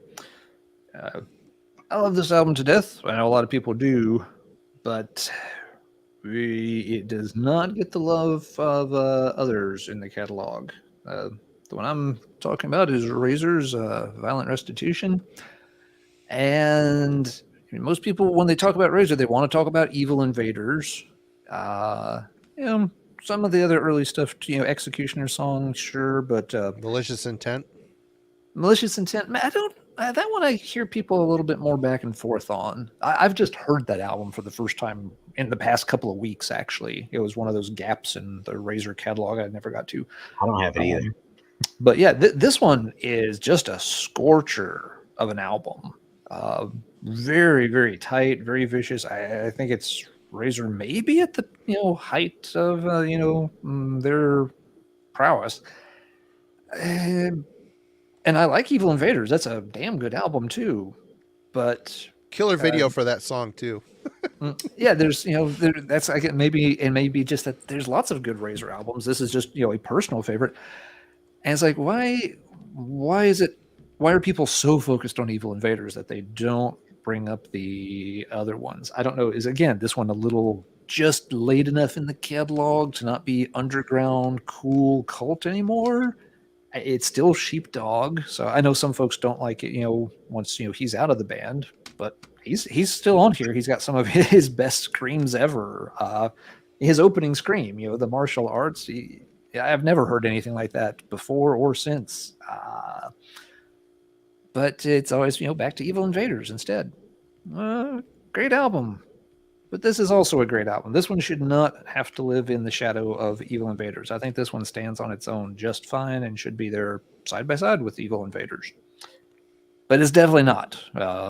You go out and poll 100 Razor fans, Evil Invaders is going to get so much love. That people will like this too. It's not that Razor fans don't like the album. It's just that they don't seem to have it on the same level as Invaders for reasons I don't comprehend. What do y'all think about the Razor catalog and Invaders' kind of influence on it? I actually thought about pulling out that very record, but I didn't think I could really make the argument as well as you just did. So there you go. Because I really like Razor a lot, but I'm not really that deep with them. Like I've had Executioner's Song and Evil Invaders forever. That one, shout out to Zeke the Vinyl Geek. Actually, he sent me a copy of that a few years ago. Oh, okay. I don't even have that one. And I put it on when I got it. I was like, holy shit, this is really good, man. Maybe I've been snoozing on some of this shit, But I still haven't. But I have the choice between getting another Razor record and going back and getting a fucking, I don't know, the Shores of Evening record or something like that. And like whatever bullshit I'm hung up on this week ends up winning. Oh, what kind of piece of Italian bullshit can I find this week? And Razor keeps losing, even though I really like them. So. Yeah, well, like I said, I just got Malicious Intent a couple of weeks ago, but it's like ooh, a new wave of British heavy metal single that 15 people have heard of. Exactly. That instead for the last 20 years. I find myself liking Razor, but never really swinging around to them. There's always other thrash bands I go to first. Especially, I got their new album, and I know Ian mentioned he liked it. I didn't like it. The old guys telling you how they're going to beat my ass. Every song, I'm like, whatever, man. Dude, when you say it like that, though, it sounds kind of awesome. It sounds awesome, but it really isn't. It's like a one-trick pony over and over and over, and they're, old farts, 50-year-olds trying to be tough. It's cool, I guess, but nah, not for me. All right. Well, Marty, take it away then with your next one, please. Well, we're going to stay with thrash, and again, to those that aren't in the know on this one, I've been singing its praises for years now. Chemical Exposure. This album is an sadly overlooked classic. There isn't a more abrasive, scathing, hard-hitting thrash album than this right here.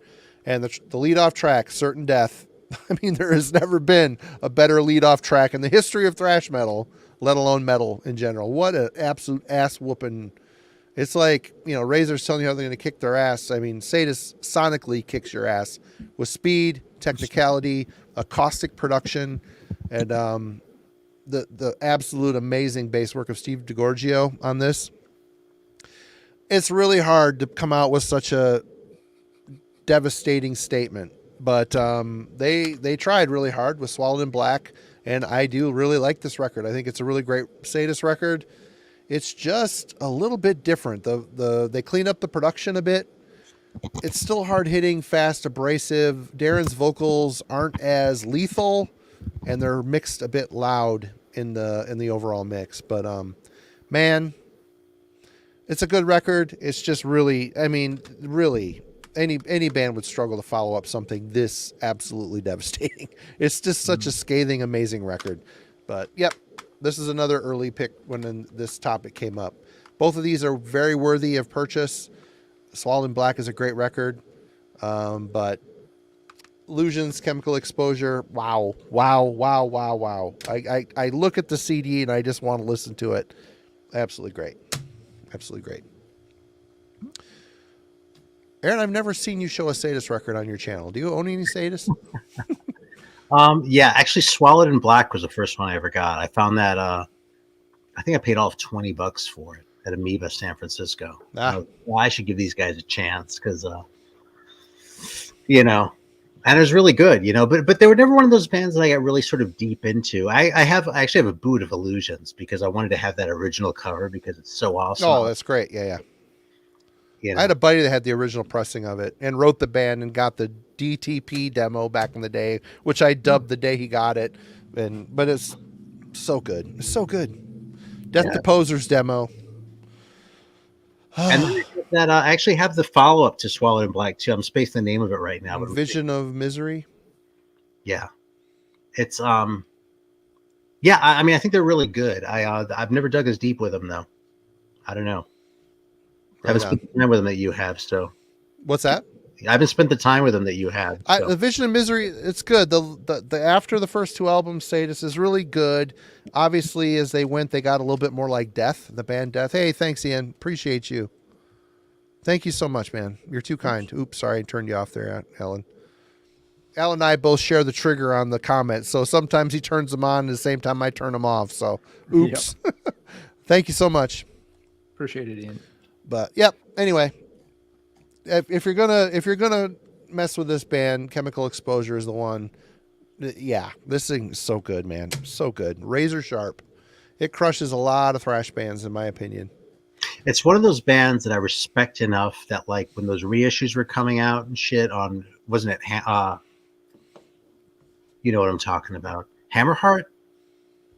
Whatever. I wanted to make sure that I had the ones that I was going to care about someday. Mm-hmm. You know what I mean? Yeah. So, like, I have them ready for when the day comes that I go, holy fuck, Sadus is awesome, man. You know? Right. But that day hasn't quite come yet, you know? Right. And it's funny here. Mike says Chemical Exposure blows Rain and Blood out of the water. You know what? They're kind of a similar beast. They're both short and ferocious thrash metal records. You know. Anyway. Yeah, I'm gonna pull Illusions out. Wait, is it my turn? It's your turn. Oh, fuck. All right. Here, talk for one more. Oh, well, no. Okay, I'll go ahead. I won't do that to you all. All right, let's go with another thrash right here. Just keeping the theme going.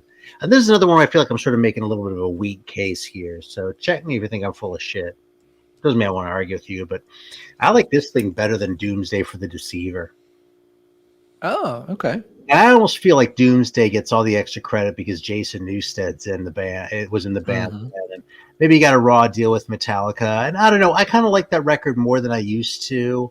But when I got this one and put it on for the first time, not that long ago, really, I was like, you know something, man? That record's really good. That's at least as good as Doomsday. Right back.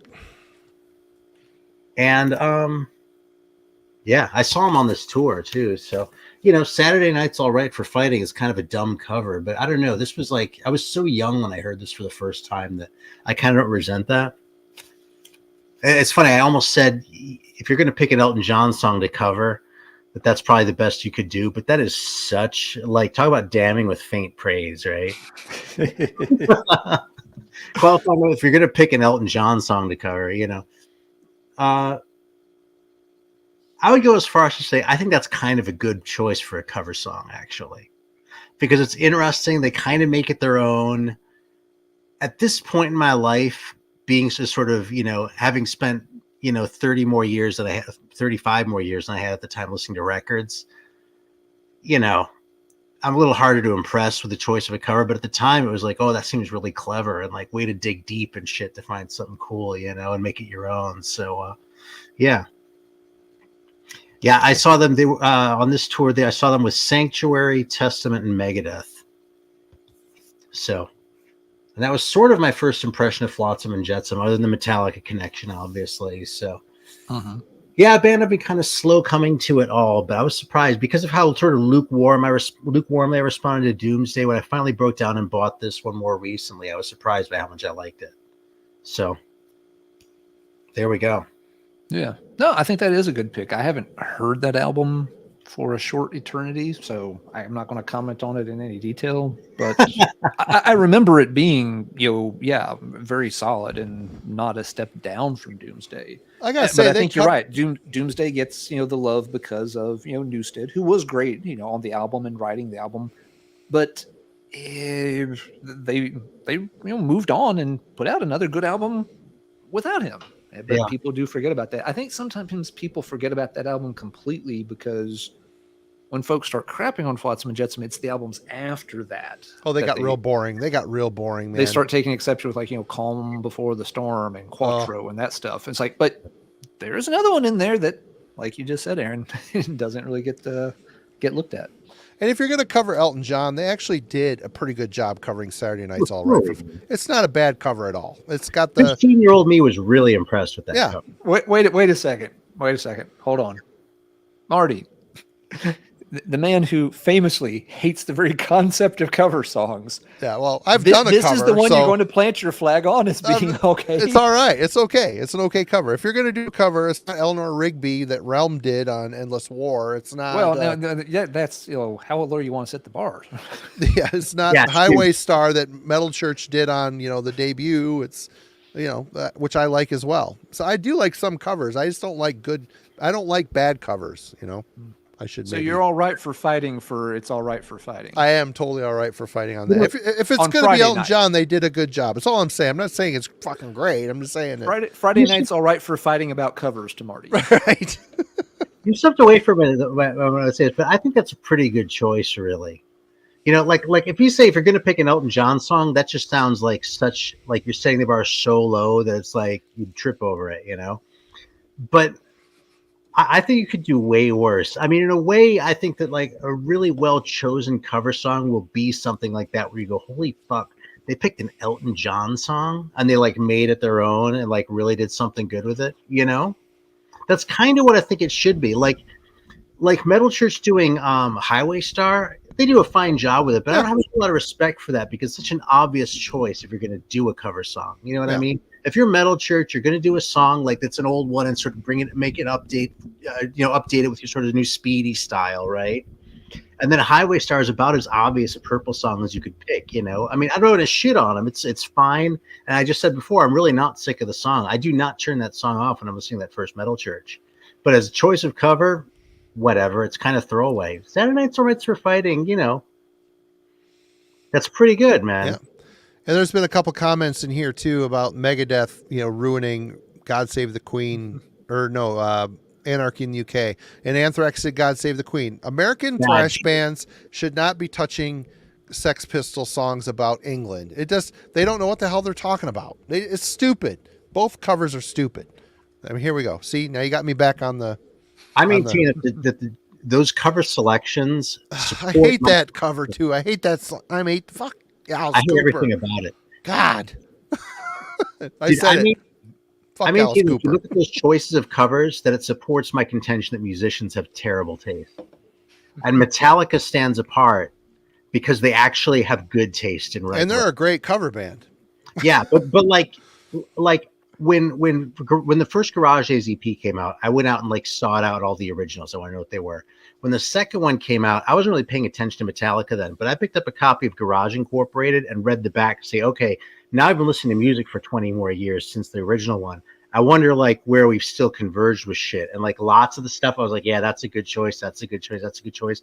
Turn the Page by Bob Seger, good pick, shit like that. You know what I mean? We're still sort of simpatico on that front. And then like a couple other ones that I didn't know. I mean, I couldn't bring myself to buy a Nick Cave record, honestly. But a couple of those other ones, I was like, well, what the fuck, man? I'm going to check them out. Because even though I'm not a Metallica fan like I was when I was a kid, if they're covering it, I at least want to hear it because they have good taste. Yeah. They're the only fucking band where I can say that, man. Anthrax, shitty covers, dude. Fuck those guys. Megadeth, shitty covers, man. Dude, Anarchy in the UK, how about fucking These Boots Are Made for Walking? I actually like that cover. I like that one.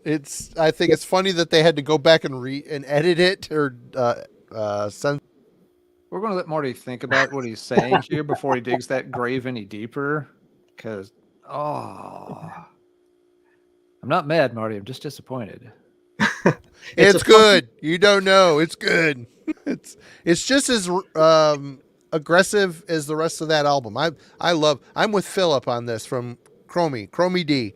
I love the first Megadeth record. I think it's great. It's okay to love an album and still admit that the cover song is just wretched. The fact that it pissed off the Sinatra estate and Nancy Sinatra, it's even better. It's a good story. You give it that for sure. Yeah. Yeah. They also did I Ain't Superstitious, which, it's better than Anarchy in the USA. I mean, come on, man. If folks out there are wondering, yes, the cover songs episode is coming sooner or later. It's going to happen on Metallurgy eventually. It's My on the point is, list. most bands pick bad covers, at least from that era. I think a lot of the cover selections were just god awful. Metallica was pretty consistently good. In that milieu, Flotsam and Jetsam coming along and picking Saturday Night's All Right for Fighting and delivering on it, I got to tip that. Yep. Anyway, okay, Alan, enough. We could probably do a whole episode on covers. That would be a fun argument for 3 hours. It's going to happen. Yes, we will get to that. That would be a fun one. You know what? Typo had a couple good ones. Summer Breeze and Cinnamon Girl. Come on, man. The Cinnamon Girl cover is freaking great. Way better than Neil. What the fuck? My brains are not working. Anyway, yeah. Cinnamon Girl. Great cover. Anyway. Alan. I may have to do a covers episode without Marty. We'll have our separate cover episodes. Hey TJ, look, you found a wayward brother right here. Love that Johnny Touch album. There you go. Right on, brother. It's a fun album. We give it crap, but it's a fun listen. There's a reason why they did one. Anyway. Yeah, because you can never top it. Thank you, Eric. I got the Neil right. I couldn't think of the Young for some reason. Young, Diamond, Peart. Yeah, there's so many of them. All right. One of those 3 does not belong with the other 2. And I'm well aware of it. Right. All right. Real quick, if I can just inject for 1 second, I just want to bring y'all's attention. I always talk about how when I'm watching Metallurgy, I'm pulling out records like in the course of the stream.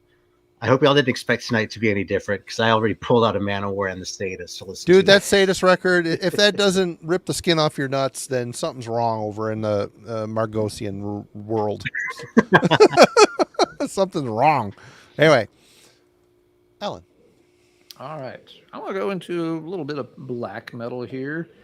Here's an album that has that same phenomenon Aaron pointed out earlier, where it's sandwiched in between 2 other albums that get all the love. But I think this one is just as good as those 2. Picking Under a Funeral Moon, Darkthrone. I'm a little biased on this one because this was the first Darkthrone album I heard. So, okay, yeah, I can admit I'm a little skewed here.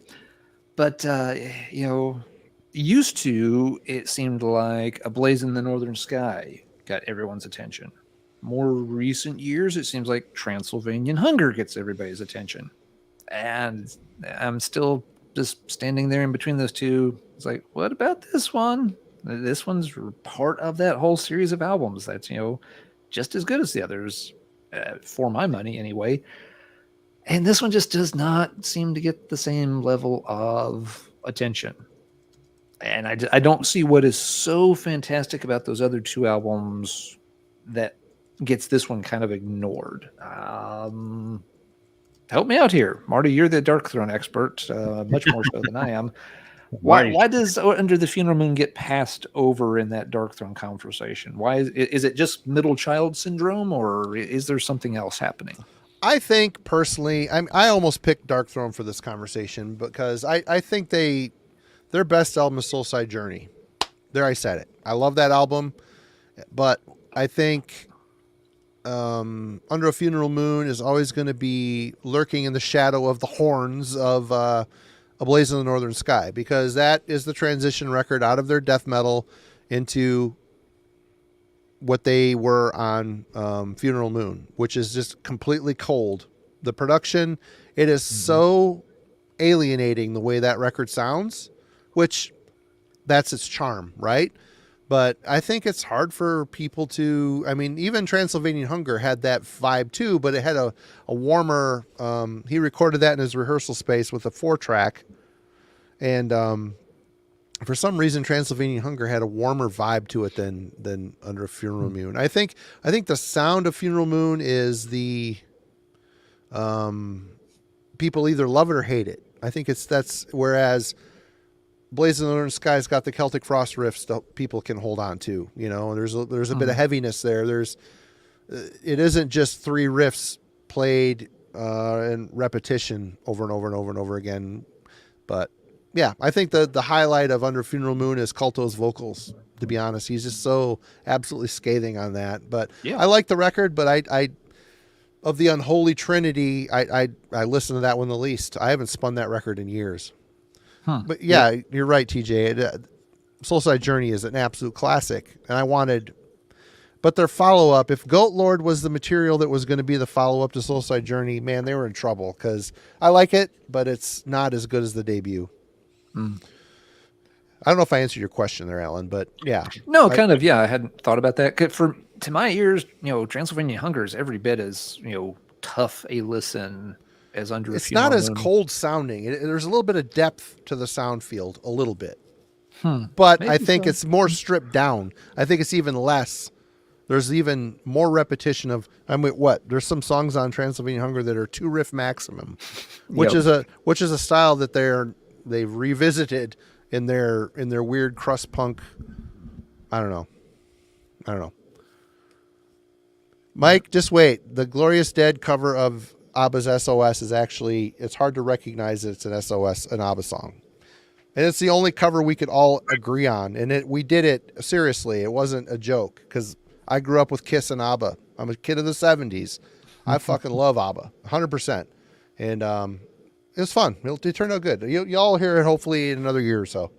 So anyway. Okay. No, good deal. Yeah, that's an interesting one, Jay. I feel like there's a couple of Scorpions albums there kind of in the very late 70s and early 80s that get overlooked, but I didn't pick any of them for tonight. Yeah, I thought about it. I couldn't come up with one that I could have made a good case for. Yeah, I mean, even Taken by Force, it has sales of Charon. People do recognize the album for that, if for nothing else. And Steam Rock Fever's fucking fantastic, dude. Yeah. But Love Drive, doesn't get a lot of attention. Because Magnetism has the Zoo, which gets played to death, but it's still a good song. It's a fun song. Yeah, but yeah, there is there's a case to be made for that, Jay. Just I didn't pick that one, but a good one. And good Zachary, call. I agree with you on the Nocturnal Culto is some of the best black metal vocals there ever. I love his vocals when he was screaming like that. And as soon as he switched over during the crust punk era to the drunk guy screaming at the bar, man, part of Darkthrone died for me. I still am a fan. I still buy all their records like a dumbass, because the last 3 have not been good. They have not been good records. And the people that say they are, I applaud you for trying, but I think you're just saying it to justify your purchase, to be honest, because it's hard. It's so hard. Anyway. Are you getting the new one, Marty? That's what, this summer? Of course I am. God. And this Coffin Storm that just came out is like Darkthrone Jr. I just reviewed it this past Monday. Check it out, the review. It's actually, they outdo Darkthrone at Darkthrone's game, I think. Darker Throne? Darker, yeah. Anyway. I don't have a whole lot to say on this, but Darkthrone is my kind of black metal. They're great. Like that era of Darkthrone that's the shit that I really like. Oh yeah. I mean? Well, so did everybody. I mean, that they were copied to infinity. It's like Cannibal Corpse and Suffocation. All the bands that those 2 bands sprouted, same thing happened with Darkthrone and Burzum. But in contrast with like Emperor, who I swear never did anything for me, and they sucked live too. Well, I saw them once. They were good. Like for a while, but Yeah. When did you see them? Actually, I saw them in like 98 or 99. I want to say. Yeah, I saw them at their first U.S. appearance at Milwaukee Metal Fest. They were there for Anthems, and the guy that from, I can't remember his freaking name, Charman Grimlock was their live keyboard player, and they forgot the power inverter from European to American. So basically the show started and he ran off the stage, dived into the crowd and was headbanging through the whole set. So it was like the first U.S. Emperor appearance was without keyboards. For Anthems? Yeah, it was for the Anthems era. What was left to play? Oh, they played the songs. It was good. It was awesome. So you could actually hear something, but there is actually music underneath the 15 layers of synth. You're telling me? Yeah, absolutely. Yeah, it was great. And I have to say, Charman Grimlock, that is one of the best names I've heard in a long time. Yeah. He was the sole proprietor of the black metal band called Tartaros. He was on Necropolis Records. His first 2 albums were quite good. It just sounds like it's a combination of a caveman and a transformer. Starman Grimlock. Yeah. If I ever develop any musical skills and need a stage name, I might steal that. Hey, what's up, Alex? Cheers, Michigander. What's going on, brother? Hope you're doing well. All right. I think it's my turn. So, yep, it is you now, Marty. Which one do I want to get into here? Let's get everybody real mad. All right. Well, this album is an absolute obelisk in the death metal community. 100%. And I'm going to go out on a limb and say that this is the best that Entombed ever was. Although I do love Wolverine Blues. I do like Shoot to Ride, Shoot Straight, Speak the Truth. There are two albums that I think it's cool. They had to make a change and they did so, and it works. Clandestine. Again, I've gone off on this album a lot over the year. And I still, this is another one of those records I could put on and sing every word to, because when I got this back in the day, it was not Left Hand Path. Let's be honest here. This is a better album. The songs are more thought out. The songs are more cohesive. This here is them throwing a bunch of riffs together. You got Nicky Anderson. He was not credited as singing on it, but Nicky Anderson, the drummer, sang all the vocals on this. And it's okay. It's an okay record. I do think it's okay. I know I go off a little hard on it because people, get upset about it. So I think that's funny, but I don't like the production. I think the songs are a little too busy. They overdid it. And I think Nicky wrote a lot of the songs on here as well. But you know what? It's just such an absolute monster that it's trying to follow up. What do? Well, you get more busy, right? You get busier. We throw more riffs into it. It's got to be better, right? Well, no. Better production, better songs. Again, yep. Clandestine is awesome. I know a lot of people love it. I think it's an okay record. I like Wolverine Blues better. I'm going to say that because it's true. But Left Hand Path is the be all end all for me. This is an absolute monument of a death metal. European, Swedish. It's Swedish, obviously, but this defined a whole. And look at that cover art, man. So good. And it's great cover art. They're both are great covers. Absolutely, 100%. Great logo. When a band starts messing with their logo and going to a font like they did, that's usually a telltale sign that shit's about to get bad. But I don't know. I like this record. I don't love this record. They've got better albums after it, but what came before it, impenetrable. So good. Let's not gloss too quickly over the fact too that Entombed is such a great name for a band. Oh, perfect. Yeah. So was Nihilist. I mean, Nihilist is a great name for a band too. I think Entombed is better though. I really do. It's perfect. I think Entombed beats most band names. That's really good. Mm-hmm. Can't argue. All right, Aaron, you're back. Am I back? All right. Well, I feel like I got to pull this one because I only came up with 10, and I have a feeling Alan might jump the gun, leapfrog me with this one otherwise. But bam! Mm-hmm. This record isn't half bad. It's maybe about a third bad. No, it's really not even a third. But it's really a pretty good record. It's not up to the level of Sirens and the Dungeons Are Calling, though, which is just fucking godly, And it's called Power of the Night, which is kind of corny. And it has songs like Stuck on You and Hard for Love. So it kind of sends some bad signals. But listening to this record, man, this is a really enjoyable record. And I almost feel like between it not being quite as good as what came before, that it sort of by default comes to be lumped in with what came after, which really was pretty shitty with Fight for the Rock, right? Yeah. And, this almost feels like the forgotten Savatage record. I feel like people talk about, like, start with Call of the Mountain King, and like people will talk about the ones after that before they come back around on this one. And that might just be what I hear, sort of self-selecting, Mm-hmm. But is this record underrated? I'm trying to decide if I want to say that. I think in a way it is. So yeah, I wanted to shout out Savatage.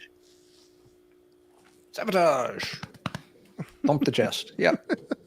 No, that's a good pick. I didn't think of that one, Aaron. And I think it does get lumped in with it's one of those cases where the band's now on a major label, so of course it's going to suck. Except it doesn't. Flames of the Rock really did suck. That album sucked. Try to give that one chances again, and every time I do, I'm like, God, this sucks. Yeah, people people quickly look at they're like, Savatage went to Atlantic and they made Fight for the Rock and it sucks. It's like, but that's not the first thing they made on Atlantic. The Power of the Night. Yeah, I agree with you. There is some percentage of that album that's not good, and I don't know exactly what it is, but it's a pretty small percentage. And there are records that I champion that probably have less good about them than this record does. Yeah, it's probably maybe it's 28% suck. I don't know either, but no, it's not a huge chunk. And there's several really, really good tracks on there. Yeah. So I agree. I've always liked that album, but you do have to skip a few songs. It's it's not as strong maybe as some of the others from their 80s output. Yeah, I mean, I'm correcting wise about some of the songs. I was like Necrophilia. Like that doesn't necessarily send the wrong signals as far as like what I want from a metal band. But Savatage doing a song like that, I'm kind of not buying, and it's a little bit cringe, so that doesn't really help either. But it's not a bad song, you know what I mean? It's like it's a little bit confused, but it's not like way the fuck confused like the next one would be. Just, yeah. What else is on Power of the Night? I'm pulling it up here. Unusual. It's not unusual to me. Not that unusual, but unusual. We've got Warriors as a cool track, really kind of big, epic sounding opening for them. Washed Out, that's really good 80s Savatage. But side B of this one does have some issues. In the Dream kind of foreshadows a little bit what they would do later in the decade. Not terrible, but not a perfect album. But I think you're right. I think it does get. It gets a bit overlooked because it's a major label, and because Fight for the Rock is so bad it almost stinks up the adjacent album by accident. I really think that's what it is, sort of retrospectively, because I can listen to this record all the way through and not be like, "Ooh, I got to stop that, man." It's like I listen to it all the way through and enjoy it, Mm-hmm. Yeah, I said I'll skip some tracks on it, but I don't have to skip tracks on that one. Right. I just got to give a quick shout out to the cheap $5 apple pie candle I bought from Walmart yesterday. Shit smells good in here. Smells like grandma's at Christmas. It's awesome. Just saying. Shout out to this candle. I love it. Just want to stick my face in it. Anyway. Alrighty then. We can get a Felix and Marty to get him to do that. I wish we could have the StreamYard would figure out the smell-o-vision thing. I could share it with all of you. It's great. So you're scratching the screen. More smells apple. Like victory. All right, man. What you got? Mike Dillon, by the way, just back me up here. He says, I like Gutter Ballet quite a bit. You never see in the chat someone say, I like Power of the Night quite a bit. It's just not the one that people think of when it's like the underrated Savatage they want to champion. It's always one of the post Mountain King ones. There it is, by the way. Visual evidence. That shit's raging in here. Anyway, it's sort of like a Halloween pumpkin is what it is. Yeah. They should make their own candle. They should candle their own scent. Yeah.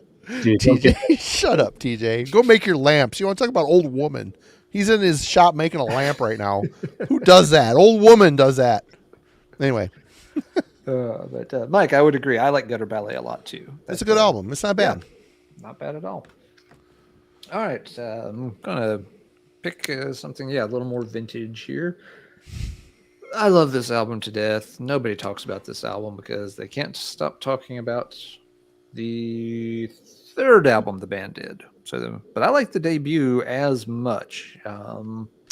Riot, Rock City. First thing they did. So yes, it's maybe a little rough around the edges, but I know this album inside out. It wasn't the first Riot I got, but it was an early one. It was the first time I heard their 70s material. And just lots of great stuff on here. Warrior, they still have in their set list, for God's sake. They're doing something right. But, the Guy Speranza era of Riot, for most folks, it's a one-album era. It's Fire Down Under.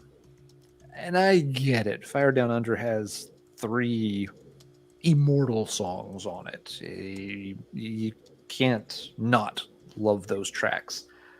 But man, this album is so good start to finish, and has so many really great tracks from that same era too.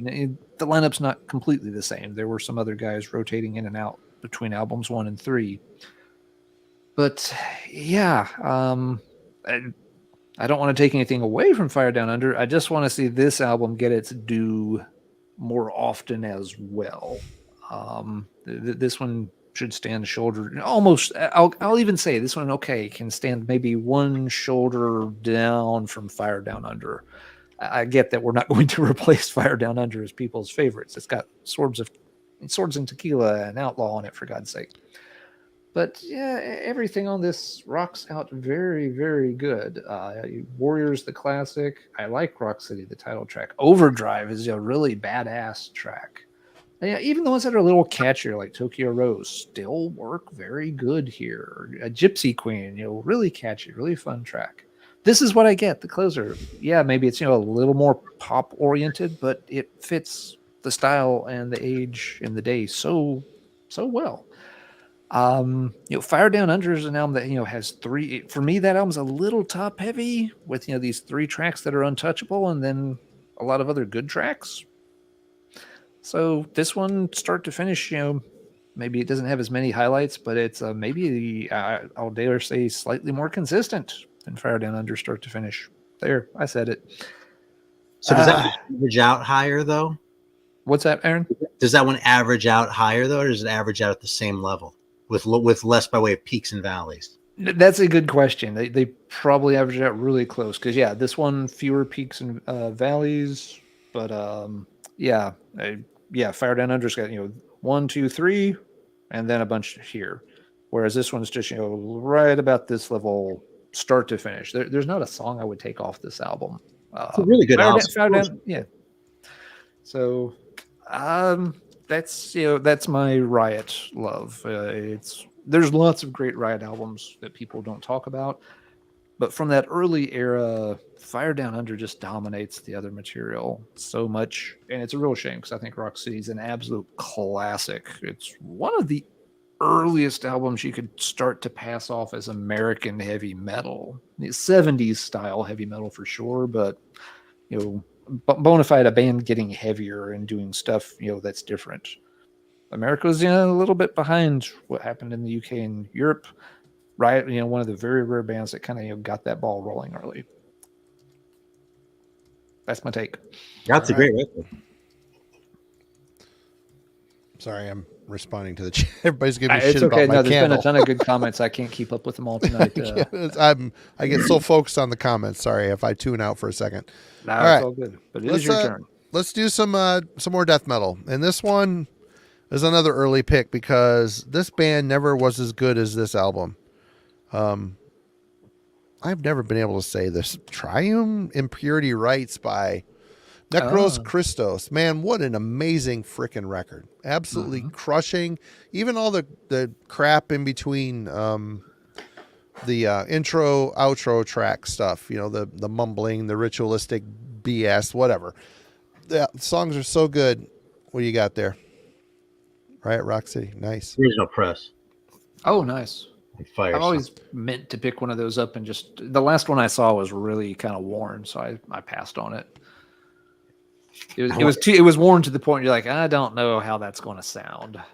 I got this at a record show in South Carolina, so except this one sounds fine though, so it's probably not the same one. But no, the copy I looked at, if I had thought it would play okay, I would have bought it. All right, sorry, Marty. Oh, it's okay. I had to mix there. Evil death metal, and this is an evil ritualistic sounding record. All the intros, outros really do kind of heighten the atmosphere of it. And then how do you follow it up? It's so well done. They tried with Doom of the Occult. It's a good record. You got Necromantic Nun, which is an awesome song. That's a great title. Necromantic Nun. So good. But it just isn't as good as this. This album is like lightning in a bottle for this band. They had some releases leading up to this that were okay, but this is exceptional. And they tried to continue on with it, and I like this record. I like what they did afterwards, but when it comes down to it, I'm always going to grab this one because this is the be all end all for them. But this is also Doom of the Occult. We covered this on the Heavy Metallurgy Wednesday Album Club. It was a fun listen. It's a good record. It's just really, it's got a tough job to do trying to fill the shoes of this thing. So good. So I don't know this band, but just like first impressions here, I got to say that cover, the second one, it looks like they're kind of trying a little too hard compared with the one you were just holding up there. Yep. That Necros Christos one. Yep. Is that what it's called? Necros Christos is the band. That's such a great cover, man. It's just so simple with that skull sitting there. With that one, it's like sort of grandiose, like they're going for something bigger, and maybe aren't quite able to deliver on the promise of the cover. Whereas that one, right on, you know. Yep. Check it out though, Aaron. If you're bored, you want to listen to some death metal, this is a good album to check out. 100% 100% recommend. Yeah, fun. Well, you remember it too. So next time, because it might be a while, you know, it's been like 5 years since I was on a big death metal kick. But next time it happens, when I come around and say, "Hey, Marty, what's some good death metal I'm not thinking of?" I'll try to remember. Yeah. Right on. All right. Aaron. All right. Well, listen, I'm going to piggyback off Fallon once again and go back to Riot for a minute. And this is the one that I pulled out as sort of the one that's overshadowed, likewise by Restless Breed, by Fire Down Under. Oh, yeah. Mm-hmm. On the one side, and then on the other side by Thundersteel, which was stylistically really different, but also, frankly, a much better record than this one. A lot more sort of heavy and rocking, whereas this one's almost like an AOR album. Mm-hmm. I say almost because it really doesn't. I mean, there are a few spots on this record where it kind of does go into AOR land. But for the most part, the songs are pretty good, like Hard Loving Man and CIA, Lone Sharks. There's some pretty good songs on here. You know, like the title track, a little too long and a little too AOR-y. And there were one or two on side two I was listening to before where I was like, yeah, we're kind of getting a little close to Foreigner here. But overall, man, this is not at all a bad record. And yeah, and I feel like to the degree that this is even talked about, it's the Rhett Forrester album. You know what I mean? People talk about it in terms of Rhett Forrester and that. Yep. Yeah, it's a different singer than before or after too, but it's kind of sits out there by itself as far as Riot's sound, I think too. You know, it's not the guy sound, and it's not the more sort of fully committed metal that you got from Thundersteel and later. So it kind of hangs out there on an island all by itself, and maybe deserves a little bit more respect than it gets. And maybe not. I'm not 100% sure, honestly, but I thought it was worth bringing up. Incidentally, when I was going through my stack, I realized I had 2 white label promos in here. This is one. The other was that Flotsam and Jetsam. So I'll pull it in just of time. But yeah, you're right. That's a weird little era for Riot because it's only 2 albums with Rhett. And they disappear for years. There's a big gap after Made in America before you get to Thundersteel. I forgot about that one. Yeah. Okay. So and yeah, you could have shown Made in America would be another easy one to show. I forgot that one exists, honestly. Yeah, and see, I like that one better than Restless Breed. Restless Breed's not bad. It's not a terrible album.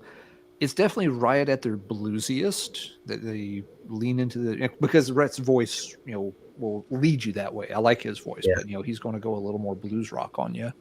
I would just go ahead and say wimpiest too. It is, and I think that's one of the reasons for me it ranks really low in Riot's catalog. It has its fan base. There are some folks. King Fowley raves about that album. I think Jeff Wagner really loves that album in their catalog. For me, the songs just aren't quite there like they are on most Riot albums. I don't know if it was, again, getting used to the new vocalist and how to best utilize him, or if it was just kind of the whirlwind fatigue of, constantly trying to put stuff out and dealing with again, they had, lineup changes not infrequently in those early days. So I don't know what it was, but something just didn't quite come together on that album for me. But yeah, you're right. Fire Down Under overshadows the stuff that came before, and it also overshadows the stuff that came after. Yeah. And I mean, right to a certain degree. Kev, 3 words. Best mascot ever. Ever. We're done. That's all. I'm not saying like I said, a lot of people are wrong in the chat tonight. It's fine. we accept all kinds of folks. It's fine. It's great. You know, it's why we're all here. You know, three years later, and all the hot takes come out. I want to get a Riot T-shirt, but I'm waiting for Marty to print one that's like one of the all-over designs of just the Seal Space. If the day I'm printing all-over design shirts is the day I'm slamming my dick in a door repeatedly. Just say it. Just putting that out there. Anyway. I don't blame you, dude. Alan. Oh, yes. Okay. Let's see. Let's pick this one. This time I want to show the album that does the overshadowing rather than the one that's overshadowed. Omen, Battle Cry. Yes, exactly. Everyone gasps in sighs, and they feel a stirring in their loins. And this is a fantastic album. It deserves the praise it gets. You know what also deserves some of that praise? Warning of Danger, the next Omen album. That album is really, really good. J.D. Kimball all day, best American singer. J.D. Kimball, good. Incredible voice. It's the title track is good on that one. Hell's Gates is good on that one. Ruby Eyes of the Serpent. The follow-up is an incredibly good album too. But this one people put on high, and build many small temples in its name. And the Warning of Danger, some people picked it up here and there and just like, it's got a silly looking snake on the cover. Looks like something to be like, airbrushed, on the side of, an El Camino or something. It doesn't really get the same level of attention. Again, fans of the band, people that are really committed to them, know it and know it's really good. But, for most folks, Omen seems to be a one and done kind of band. Like, I know this album. Battle Cry is great. My Omen is covered. I'm done here. And they move on to other stuff. And that is not right. Warning of Danger stacks up really well against this album. Again, I don't know if it's just it's that the earlier the better kind of syndrome. Yeah, I think it's the opposite. I gotta stand up for that snake a little bit here because I got the snake. Your point is taken, okay? Because I did exactly what you described. I found that at a shop when I was living in LA, and grabbed it, brought it home. Thought it was okay, but didn't live up to the cover art or whatever. I was like, I don't mind having an Omen record around, so I kept it. But I sort of forgot about it. And then actually, I was at a record show here in South Carolina about 10 years ago, and David, the Alice Cooper fan, he had a copy of Warning of Danger, and he was hyping it. And I pretty much looked at it and went, okay, something? He was like, yeah, this one's better than Battle Cry. And I was like, I don't mind having that snake in my collection. What the hell? So I took it home. I was like, Warning of Danger is fucking fantastic. It's a great record. And then I went back and listened to Battle Cry, and I was like, this is a fucking fantastic record too. So it would be hard for me to choose between those two, but Warning of Danger was my entry point to Battle Cry and not the other way around. Just sort of worked out for me. So I got to tip my hat to that snake because he put me on to two great records. Mm-hmm. Yeah, I have no problem with the snake personally. It's one of those, you're not wrong about the airbrush shit either, dude. No, it's one of those. It's it's a mark of the time. It's kind of bad but kind of good. But yeah, I'm just always amazed people don't make more of a big deal out of all the Omen records rather than just the first Omen record. Oh, the Curse is great too. You're totally right, man. Curse rules. You can go deeper in the Omen catalog. So I even what's the one with that girl on the cover with the Escape to Nowhere. Escape to Nowhere. Right. I even like that one, man. I have never heard that record because I know JD wasn't on it, and therefore I'm like, fuck this. It's not. Or was he? I don't think he was on that record, was he? I do not know. I can look it up real quick. I'll fucking settle this right now for us. Pat sent me that record though, because I looked at that and I was like, oh yeah, that cover, man. Mm-hmm. I mean, it's awesome. Don't get me wrong, but if he's on it, I'm gonna be really surprised. No, vocals Necros Migus, Migus. Man, fuck you, man. Look it on the fucking internet when we have the record right here. What is this? It's easy. Fucking amateur hour. It is. Coburn Farr vocals. What? Yeah, he sings with Annihilator now. No, sorry, he sang with Annihilator at some point. I'm looking at the wrong thing. Hold on. Wait, he's saying on Never Neverland? Fuck. Anyway, I even like this record. It's good. It's good you picked it because I've never heard that record. Is it good? Listen, I'm not going to stand here and like act like this is like the be all end all. This is going to like change Omen for you. But I enjoyed the hell out of this record, man. I'm not mad at this record at all. Kenny Powell's a great songwriter, good riff writer. He's a great guitar player. Yeah. So shout out to Ground Zero Salem for sending me this because it's a fun record, man. I would get those first 3 first, but if you see this one and it's not like $50 or something stupid, I'm not mad at this at all. You see this for $20 locally, you won't regret grabbing it. Yeah, this Coben Farr is listed as vocals on Annihilator's Never Neverland. So he sang Kraft Dinger. I'm a little shocked. Huh. Okay. Well, there you go. Learning stuff new every day. Well, Marty, what would you like to teach us next then? Well, the true meaning of Arbor Day? No. Sadly, you're not going to get anything that smart out of me tonight. I will say though, if you're going to write an album this good, you're kind of screwing the rest of your career. Yeah. I mean, really, this album, my God, man, what if this is the end boss of melodic Swedish death metal? It just is. It is the end boss, and it looks just like that right there. That stupid ass cover. That is what you see, and you're never going to beat it with your stupid cover. You're going to get into the room with like one character left and no respawns every time. This is the one, and which is sad because this isn't a bad record. The thing I mean, where do you go after you write something this freaking good? And for those that are maybe listening and not watching, I'm showing In Flames, The Jester Race. This album is absolutely perfect. It really is a perfect, well-written. The riffs are so much emotion and flow. The songwriting is perfect. It's so catchy. It's so memorable. The melodies, oh my God, the guitar melodies on this thing. I mean, I look at it, I can hear them in my head. It's so well done.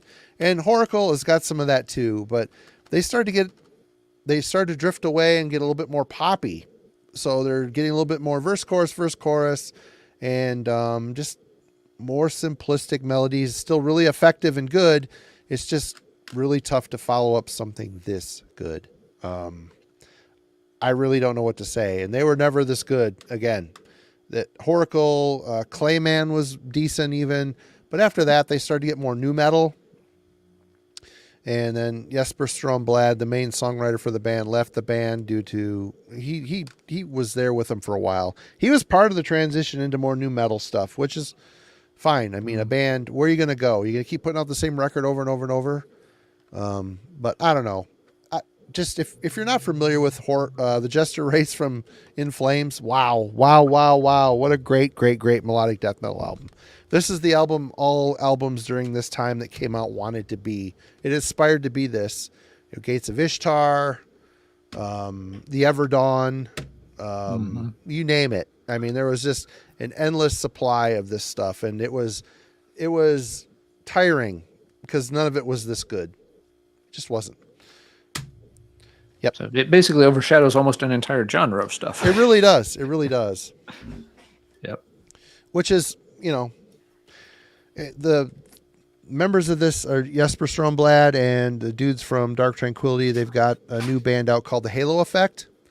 It's kind of in this style, a little bit more modern. I've been meaning to pick up their debut. I have not got around to it yet. But what I've heard is catchy like this with the dude from Dark Tranquillity screaming over it. It's pretty good stuff. I get in the mood for this shit once in a while. When I do, this is the album I grab every single time. 100%. Yeah. And I got to say a big boo to everyone who tried to claim that the most recent In Flames album was a return to form. Oh, God. That was not a return to form. That wasn't even in the crack. right zip code. No. Anything to get people to care. And it was a deception for sure. Yeah, that's one. Sometimes people just have different opinions or hear things differently. Sometimes you just advertise an album wrong. That album should never have been advertised as like, oh yeah, they're going back to their old style. Yep. No, they didn't. And that's okay. They didn't have to, but don't try selling it as something it's absolutely not. Just try to get all your old fans to, pay, get blood down to their private parts again, and then just be disappointed. Here comes the door. Bam. Anyway, sorry. Here you go, Alan. What's up? Hey, not me, sir. Nope. It is, Ben. It is a good record. I just say it's got a humongous barrier to get over with the album in front of it. Yeah, I like Oracle a lot too, Ben. Yeah. Very good album. All right. You almost could have picked Oracle as being directly overshadowed with Just a Race. Yeah. Aaron gets a turn. Oh, it's right. Forget. Sorry. That guy. Our guest. Yeah. Skip him. Whatever. That's what I get for not ever having listened to an In Flames album all the way through. Well, if you're going to listen to one, that's the one. And if you got to be in the mood for melodic death metal, because it's really melodic. Actually, when I was on that death metal kick a few years ago that I alluded to a minute ago, that was one of the ones I was looking for and didn't find a copy of. So that's why I threw the cracks. Yep. And I wasn't going to buy a fucking record called Horacle, so it was going to be. I mean, and that hasn't really changed, honestly. That's a fucking terrible name, dude. Jesus Christ. They would have to have made a really good first impression for me to give them a chance. Well, so is the follow-up Clayman. I mean, really? Maybe you go Horacle to Clayman. Colonies in between. Oh, Colonies in between? Yeah, well, that's not so bad. Yeah. It's not a great title, but... All right. So this one...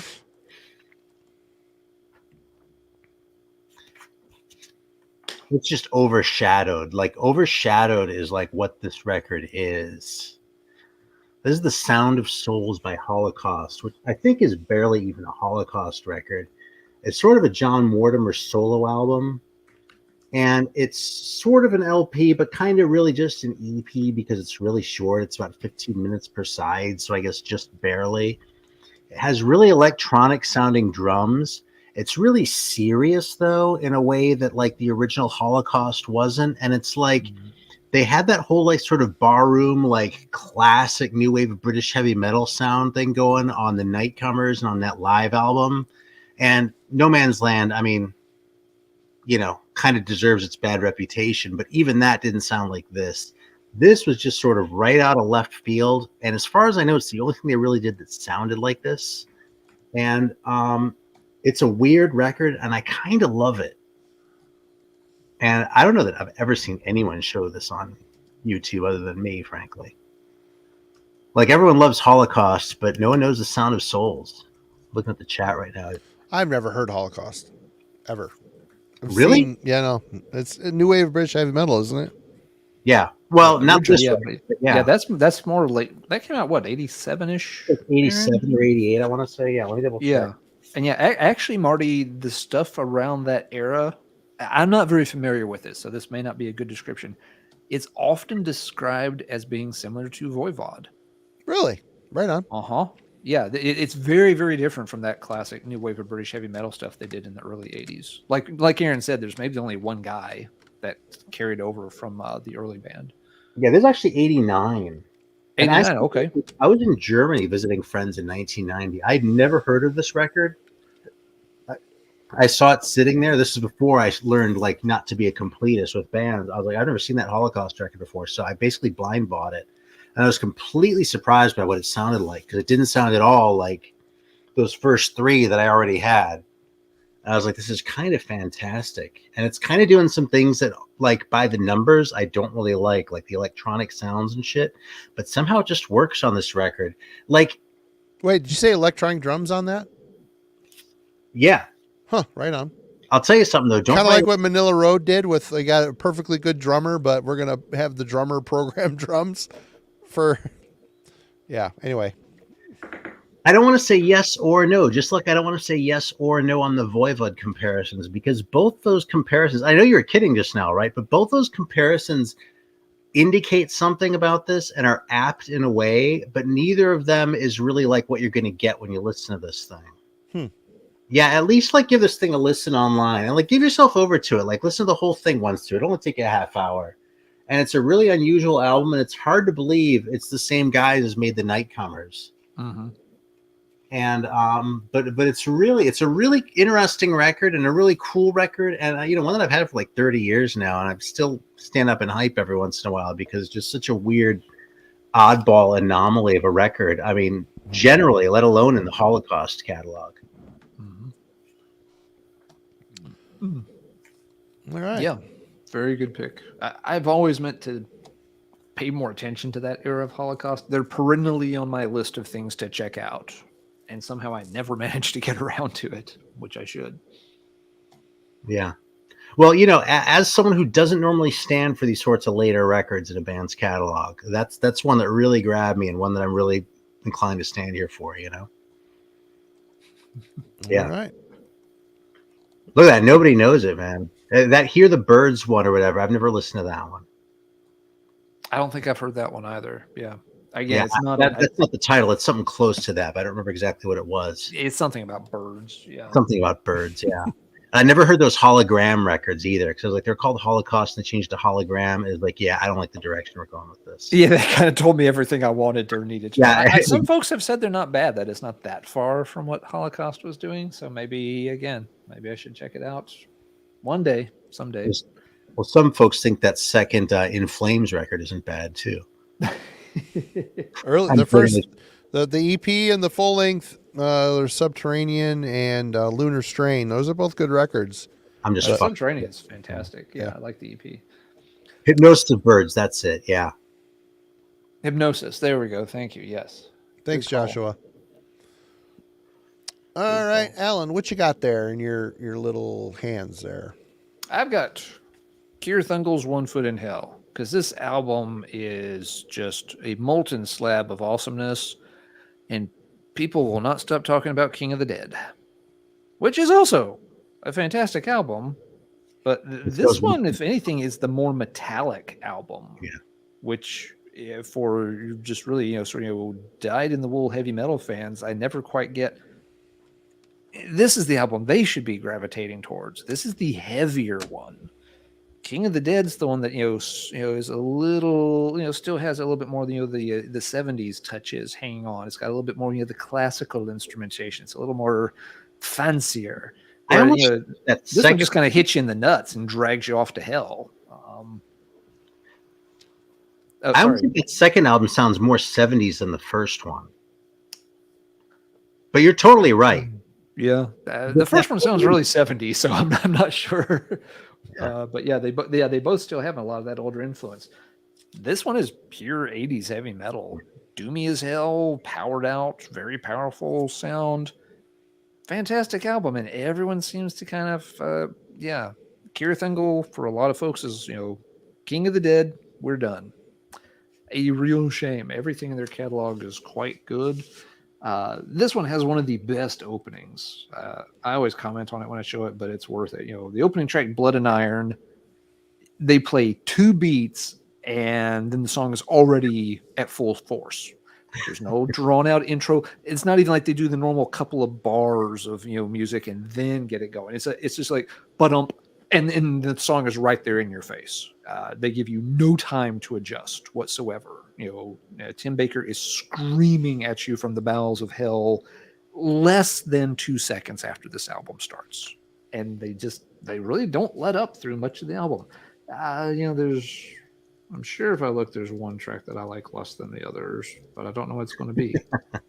You could say 100 miles per hour is a little cliche, but it fits in the context of the album. But I mean, Chaos Descends is a skull crusher.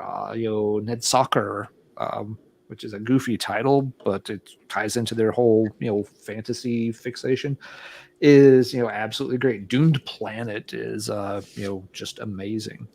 So yeah, this is the Cirith Ungol album that heavy metal fans were meant to latch onto and lift this band up, propel them to the next level. And it just didn't happen. And it hasn't happened to this day. It's still the overlooked one. People talk about the debut. People talk about King of the Dead. Even Paradise Lost has gotten, this kind of, following over time. And I love Paradise Lost. But man, this might be my favorite in the whole shebang. And I don't know why. Maybe because it's a weirder cover that it got bypassed a little bit with the big bug guy, and the color scheme on this one always throws me a little bit. Elric here in the background almost looks like a statue more than an actual person. So I don't know. It's probably the worst of their cover art pieces. I don't know. That fish dude on the throne's pretty sweet. He is pretty sweet, but compared to the other pieces of artwork they've used, it's maybe not quite as visually striking. It's not as alive. Much going on. What's that? It's not as alive looking. Yeah. It doesn't have the same kind of action. The others are really sort of kinetic, Exactly. Yeah, like I said, he looks like that could just be a statue in the background of this dark chamber that Bug Boy is sitting in. Whereas all the others, you're right in the middle of some big kind of epic moment. Except the new one. The only thing epic going on there is the striptease. Folks who have seen the new album will know what that refers to. So yeah, Cirith Ungol, One Foot in Hell, great band that needs more attention, and that's a great album that needs more attention. But King of the Dead has people fully fixated on that one, and One Foot in Hell just can't get one foot in the door. Dude, completely agree. That was another one I thought about myself, in fact, too, but I didn't think I could make the argument. And you just did, so. Fair enough. All right. Marty, I'm sure you've got another cool one lurking. Can't wait to see it. What have we got? I've got an instance of the same band having it happen to them twice. And this get people, this will get Aaron in the discussion a lot too, because I know he's one of his favorite bands. Uh-oh. Let's talk about my favorite from the band. We're just going to throw that out here right now. Show No Mercy. I absolutely love the absolute fact that this is a new wave of British heavy metal inspired band sounding on this record. It's got the vibe here. And then they followed up with Hell Awaits, which I'm not going to lie. It's taken me years I like this record. I don't love this record. And a lot of people say Hell Awaits is the be all end all. Well, it's got a lot of work to do to beat Show No Mercy. The riffs and the songs on Show No Mercy, pound for pound, are better than Hell Awaits, in my opinion. So it's my opinion. Dude, who else's opinion would it be? Yeah, exactly. That happened. And then they put out Rain and Blood, which is another, it depends. Some days Show No Mercy is my favorite. Some days Rain and Blood is my favorite. This album, it's short. You can listen to it a lot. When this came out, it did not leave my player. I listened to it over and over and over and over again. To this day, I'll put it on and it feels just as relevant as the day it came out. Then, I grabbed the wrong freaking album. Anyway, I would have grabbed South of Heaven as the album I meant to grab. I grabbed Seasons, but I meant to grab South of Heaven. They're out of rotation in my shelf. But I bought South of Heaven. I hated it. And people love that record. It's taken years and years and years for me to respect that record. And I like it now. Now I like it. But as a young kid enjoying the shit out of this thing and worshiping this record, the day I bought South of Heaven when it came out on tape, which I still own, I was greatly disappointed. It was slow. It just felt underwhelming compared to the intensity that this album brought. They could have put more songs on this thing. It could have been a 40-minute long record. It would have been absolutely great. But Slayer is a band that has done this to me twice. And these two are my favorites by this band, 100%. And everything else pales in comparison. Oh, look at the grandma's apple pie candle in the reflection there. It's just, God, it's so good. It smells so good in here. It's refreshing. Anyway, these are the two. Again, there's going to be people who are like, what are you talking about? You're stupid. Well, probably, but whatever. There you go. Yeah. Those, I'm exactly there with you, actually, as far as which one of those is my favorite kind of depends on when you catch me. Mm-hmm. I think metaphysically, it's got to be Rain and Blood, because Rain and Blood just stands alone as far as what it is. Show No Mercy, I think it's easier to compare to other records than Rain and Blood. It's easier to compare to other records in their catalog or other records by bands coming out from that time. Other records, period. I think when it comes down to songwriting, man, the hooks on this record are so good.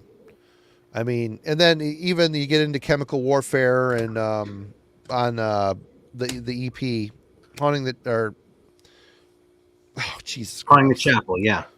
Yeah, the Haunting the Chapel EP. Those songs, Chemical Warfare, what a great song. Maybe one of the best Slayer songs. Maybe. Totally. I don't know. They have eras, multiple eras. And then after the South of Heaven era, that's kind of where they stick. And until they start to do new metal shit here and there for one album, but I don't know. I almost think that I kind of thought about this too, but I almost feel like I would have had to turn the question on its head, because I feel like relative to what Slayer had already done by then, that South of Heaven is really overrated. Yeah. And I think it's a great record. I mean, I really do. Excuse me. But I think it's only a great record. You know what I mean? I think that the title track is an absolute fucking face melter.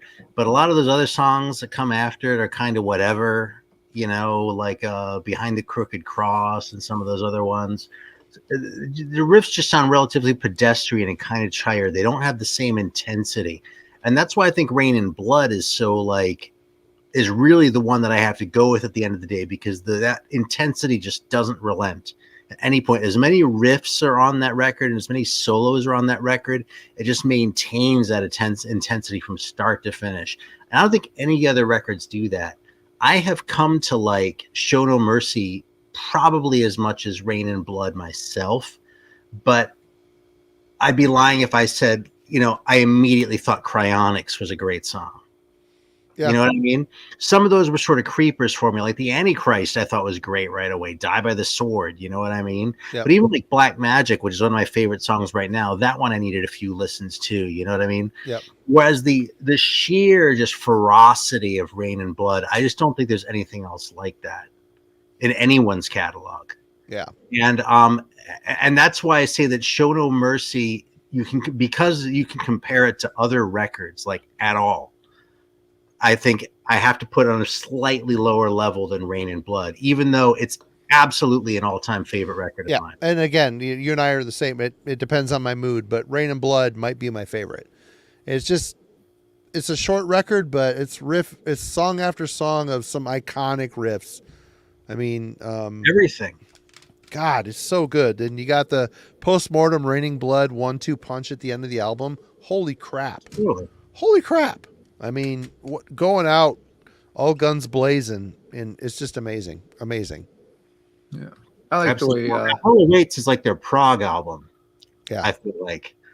And that's sort of the one in the middle. Now, I love Hell Awaits, too, and I'll sit here and stand up for it. But that's another one that sort of took me a little bit longer to get into, you know what I mean? Yep. Mm-hmm. And I do kind of feel like, even though I almost feel like each of those first three Slayers is its own genre, and I agree with you in putting the Haunting the Chapel, sort of combining that with Show No Mercy. But I think even though they're sort of each one of those is its own thing, that Hell Awaits still kind of makes sense as a connector between the first one and the third one, because it spends more time fleshing out the ideas and not so much time just on the riffs the way the first one does. Yeah. But it doesn't bring in the intensity that Rain and Blood does quite yet. You know, it's still an intense record, man. It's a transitional. I mean, I like Hell Awaits, but it fell flat to Show No Mercy, and it just didn't have the intensity that Rain and Blood did. I mean, I dig it. It's good, but and you realize that, Jesus Christ. Looking at his face, the drummer, God damn it. Dave Lombardo. Dave Lombardo. He's a great drummer, but he doesn't get really scary great until Rain and Blood. I mean, you listen to Hell Awaits. Yeah. There's an indication he's a good drummer, but he's not crazy good drummer until Rain and Blood. And you got a drummer that ferocious, it really helps hurl those songs even further. It's so good. Anyway, you were going to say something, Alan? We interrupted you. Oh, I was going to say, I think Neanderthal put it really, really well that, Show and Mercy tends to be a lot of underground people's favorites, but Rain and Blood is, the Slayer album for most of the world. Yeah. So, yeah. Do we want to go on a slight Slayer side tangent Sure, but I got to pee real bad. So go pee, and then okay. I'll do. Well, no, it's Aaron's turn. I've only got one left, so. What? Okay. Oh my God, I got so much left. Anyway, I'll be right back. I gotta go so bad. I'll be right back. Go ahead. Aaron and I will hold the fort down. So That's right. Aaron, do you mind if I jump ahead of you for one? No, dude, you got more than I have anyway. I only have one left, so just don't pick the one that I picked. I don't think you picked this one, but this is one Marty probably won't have a dog in this particular show. But I'm interested in your thoughts, because this is one that's probably more of a personal take for me, and it's a new wave of British heavy metal thing. Angel Witch, self-titled album. That band is never going to reproduce that. Anything else they did was always doomed to be in the shadow of that. That said, I've always liked the stuff that came after it. There's a delay. This is not the second album. This is the third one, Frontal Assault. I always thought this was a pretty good album, but it never had a chance for multiple reasons. And part of it being is that it just can't ever live up to the legacy of the debut album. Yes, there's a big gap between albums 1 and 2. And yes, you've got a different lineup here. The production's different. It's a smaller label, different budget and everything. But I think, there is other good stuff in the Angel Witch catalog that people could check out.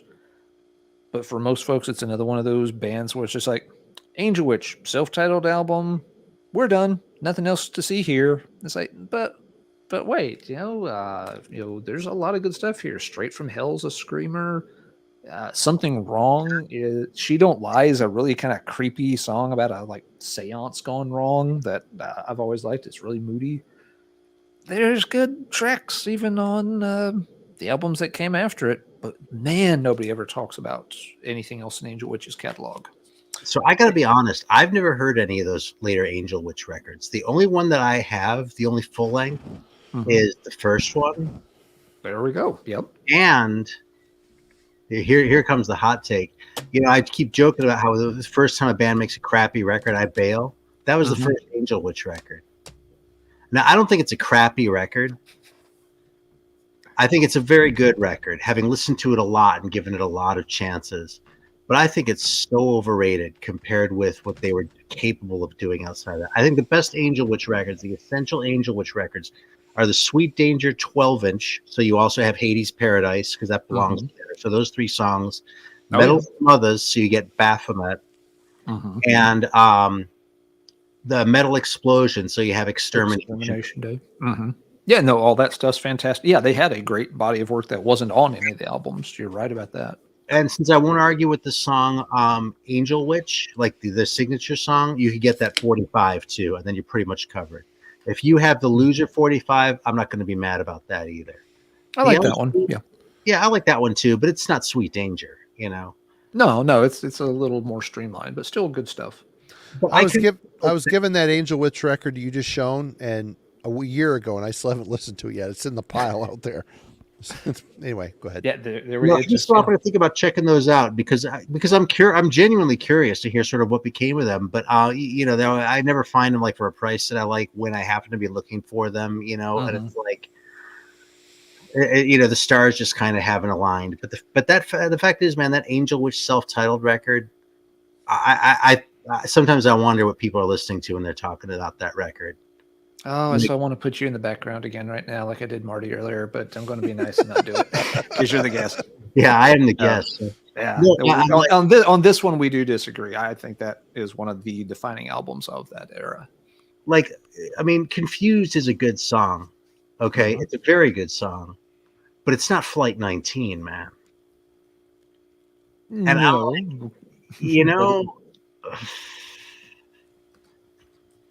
so.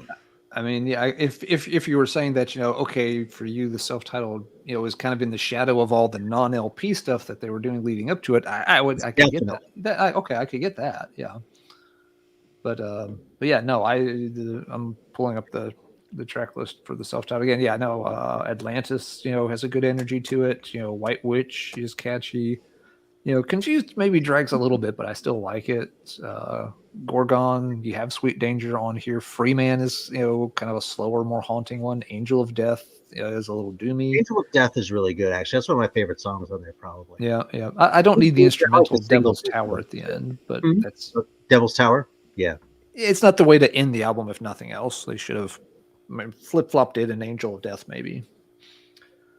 But yeah, anyway, so yeah, I don't think a lot of people ever did check out the mid-'80s Angel Witch stuff, so that's probably just a me thing.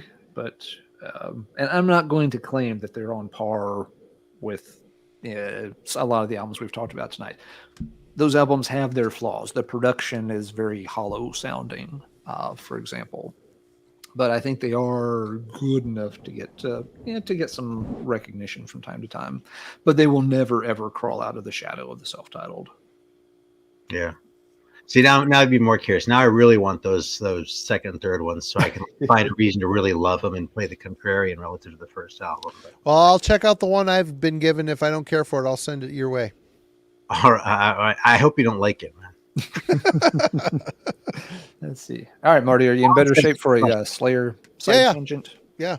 This came up on an episode of Radical Research a few episodes back. Cheers to Jeff and Hunter, friends. Yep. Absolutely. Cheers to Jeff and Hunter. Hunter's going to be joining us on Metallurgy towards the end of this month for a show. We've got him lined up.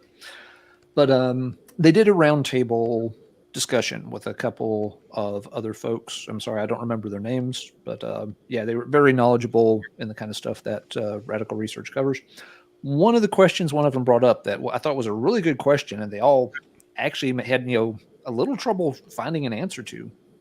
It was a simple question. The guy was wondering, why was it that Slayer never got referred to as black metal in the early 80s, when all the other bands that had any kind of satanic vibe going on, Mercyful Fate, Destruction, Creator, Venom, all these other bands, Celtic Frost, that was black metal in the early into the mid 80s, and Slayer has all that satanic imagery. He pointed out they even had a little bit of the eye makeup kind of thing going on there very early on. He's like, but nobody ever refers to early Slayer as black metal. Who said this? He's like, why did Slayer get exempt from the black metal tag? And so I posed the question to you guys also, because you're both very smart and may have thoughts on it. Who said that? Who said I was smart? It came up on the Radical Research podcast with Jeff Wagner and Hunter Ginn. I don't remember which of their two guests posed the question, but I thought it was a very interesting one. The reason I'm asking is because I was in Germany during the 80s, right? And they did get lumped in with that, to tell you the truth. Did they over there? Yeah, if there's a German in the chat who disagrees with me, okay, fine. But as far as black metal from that time, to the thinking about the first Destruction, the early Sodom, the first Running Wild was considered kind of black metal at that time, and they even say so in their lyrics. Yeah. But the early Slayer totally got lumped in with that. Now, by the time of Rain and Blood, they had kind of transcended that because they were on a bigger label with a real producer and all that kind of shit. And I think bands were getting more satanic overall by then, so it kind of went through. But early on, when Mercyful Fate was considered black metal, I think Slayer was too. So I would just disagree with the premise. I would. There you go. Mike's got my back. I would say that because they're so utterly American sounding. Maybe. I don't know. Because all those Mercyful Fate, Destruction, Creator, Sodom, all those bands, they just have a different, darker vibe about them. Even Venom, if you're going to go there. Venom too. Even Venom was tongue-in-cheek Satanism. It was still very much. It had a darker presence to it. It seemed more authentic to me. Well, they didn't sound American. What's that? And they didn't sound American. No, none of those bands sound American. Slayer is very American sounding. And if they're going to say that they're not black metal, that might be part of it. That might be part. If you're going down and saying that black metal, the pure definition of black metal is satanic lyrics, then, they're black metal. Okay. But and that was kind of the premise of the question, that for first wave black metal, that's all you had to be. All you had to do was be overtly satanic, because otherwise, there's no reason musically to put Mercyful Fate, Venom, and Hellhammer in the same basket. Yeah. Unless you're just talking about, essentially, image and lyrical content. And really, Slayer, they've got the content nailed, but their vibe is so utterly American, and I love the American sound, don't get me wrong, but it just lacks this dark atmosphere. It doesn't sound like a Hammer horror album. It doesn't sound like it was influenced by, cheesy European horror movies. I don't know. I wouldn't. That's quite just off the top of my head, And I got to disagree with Eric here too. Actually, in the chat, I think that Show No Mercy sounds a lot darker than Kill 'Em All. Oh, yeah. There's a lot better too. It's a better album. Yeah, I mean, they're very different albums. I like Show No Mercy more at this point in my life. But, if I were to look at the trajectory of my life, could I call it a better album? I don't know. But I know which one I'm going to sit here and champion today. It's going to be fucking Show No Mercy all day long. Yeah. Sort of meta questions that is a rabbit hole that I tend to go down, But yeah, I mean, as far as like first wave black metal, quote unquote, I would totally put Show No Mercy or a Slayer in there. Good call, Devin. Show No Mercy just sounds like Venom mixed with Iron Maiden. I mean, that's really not a bad description. It's really pretty on the nose. Yeah. Except they're a lot tighter than Venom were and a way better drummer. Yeah. It's a really interesting take from you, Aaron, and from Mike in the chat. That was something the guys on Radical Research kind of touched on. That was that all those other bands were European. That maybe it was a little bit of a which side of the Atlantic you were on vibe, but they were thinking about it just in terms of all those other bands were European. They didn't really have anyone on panel that had lived over there. So it's interesting that maybe it really is something with that on that side of the pond they were considered black metal, but in the U.S. as some folks have said in the chat, a couple of folks have said no, they weren't. They were just raw, dirty thrash. And that was kind of my thought. Did they just get tagged as thrash so quickly that they didn't have time? They got put in the thrash bin, and once they were in there, nobody really took them out.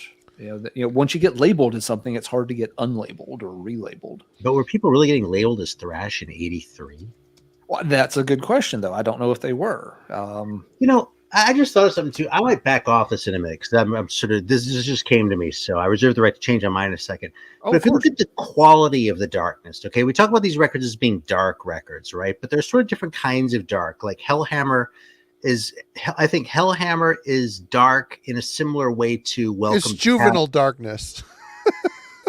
Well, maybe that's it. But those are dark in a really different way than like Mercyful Fate or something like that, right? The Mercyful Fate was like straight up. That made it all real for me. That was so authentic. When I think of like the way in which Slayer sounded dark, they didn't so much sound dark in the same way as like a Sodom or a Destruction on their early albums. I would probably compare them, the Euro Acts, to the first Running Wild album, as far as the quality of the darkness in there. Am I onto something, or am I full of shit? That first Running Wild record could it be called black metal? It could be. It's the right. People do. It was considered black metal at the time in Germany, for sure. Yeah, when they went pirate, they were gone. But those for the early ones, they were. I mean, Rockers of the Underground, black and heavy is our sound. Mm-hmm. That's the line, right? Yeah, I always I get hung up on the early Running Wild. I actually. It's been a while back. I sat and counted all the satanic references on those first two Running Wild albums. Gates to Purgatory has a fair dose of it. Oh yeah, it's a lot. Fair. I love that record. Branded in Exile, there are very few blatant, satanic references. They're just not there the way they sometimes get credited. It's a lot. It's not zero, but it's not very high. So I think even by the second album, it's a stretch to call Running Wild black metal. But except they still had that sound though. Like when I think of like a black metal sound, like the intro to that album with a gong and shit, in a way that just captures it more than anything. They're starting the the title track right at the beginning there. It's like this dark riff with this sort of like really sort of thin production. Oh yeah, it's got a weird kind of. I'm like, yeah, man, that's some black metal right there. You know, almost like the chimes on fucking A Dangerous Meeting by Mercyful Fate. You know, it's like, okay, we're just fucking coming out and saying it. You know, Yeah, you're right about the lyrical references.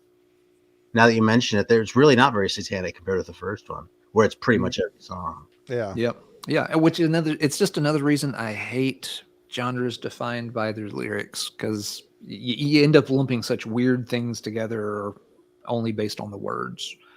But yep, I've made that rant before, and we've gone off on this tangent enough. But thanks for. Oh, it's a fun tangent, man. Oh, yeah, it's I wanted fun. to. Yeah.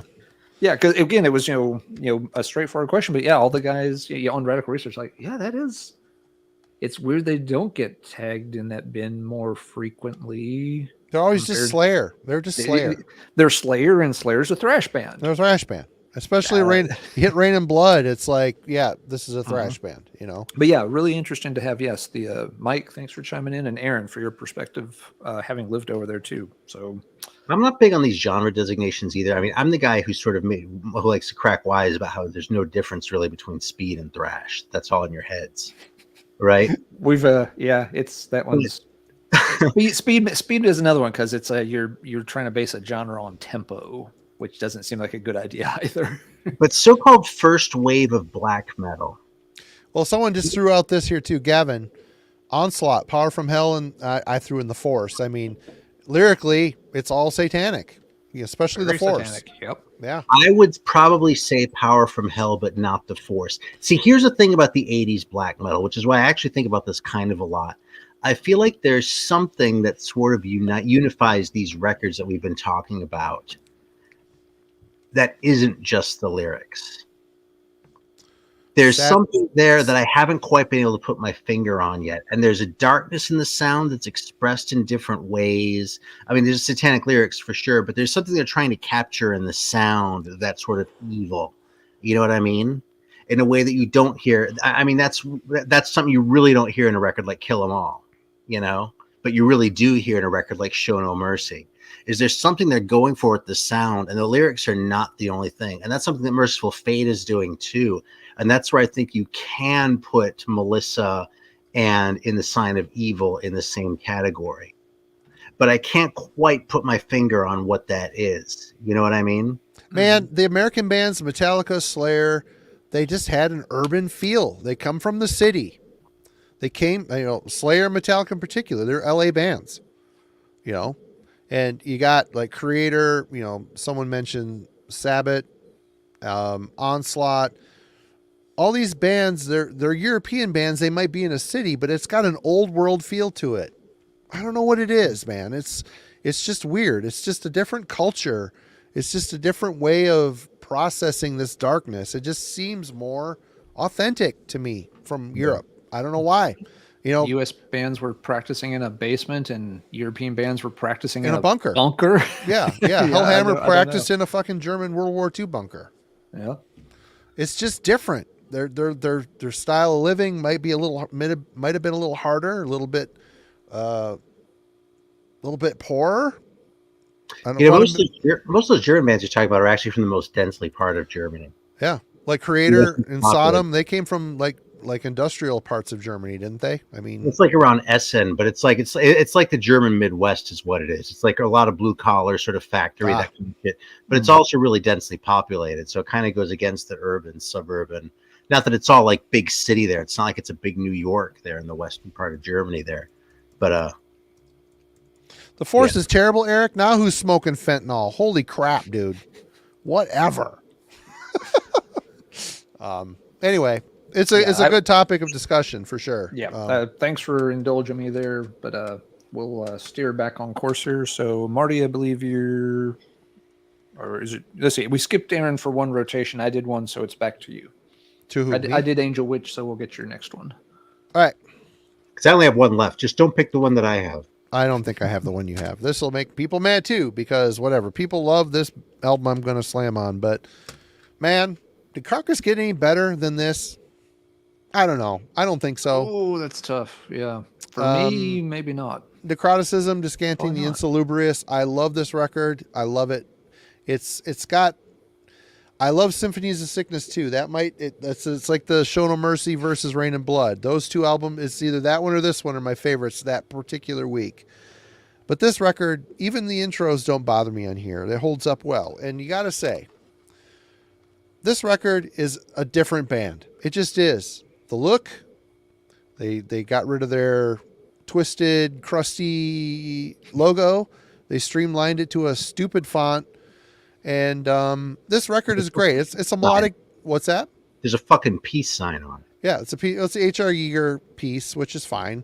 But it's a melodic death metal record, and this is a way a band named Carcass should sound. It sounds like blood slopping out of a cavity into a blood bucket.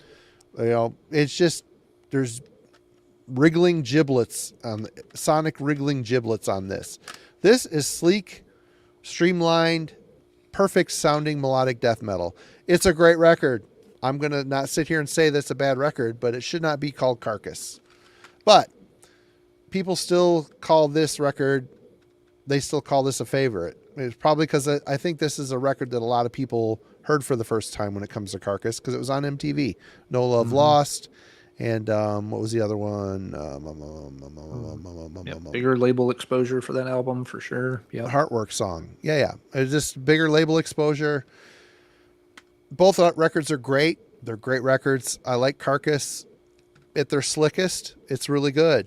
But when it came out, I couldn't help being a bit disappointed because I love Symphonies and I love Necroticism so much. So good. This is the way a band named Carcass is supposed to sound. Ugly, twisted, nasty. I love it. But again, a great record. It's in the shadow. For me, this is my own opinion. I know most people think this is the pinnacle. This is the way Carcass should sound. This is the way the look on the back of this is the way a band named Carcass should sound. Yeah. I think most people would phrase it, Heartwork tends to overshadow Necroticism. I'm flipping it. I'm flipping the script on this one.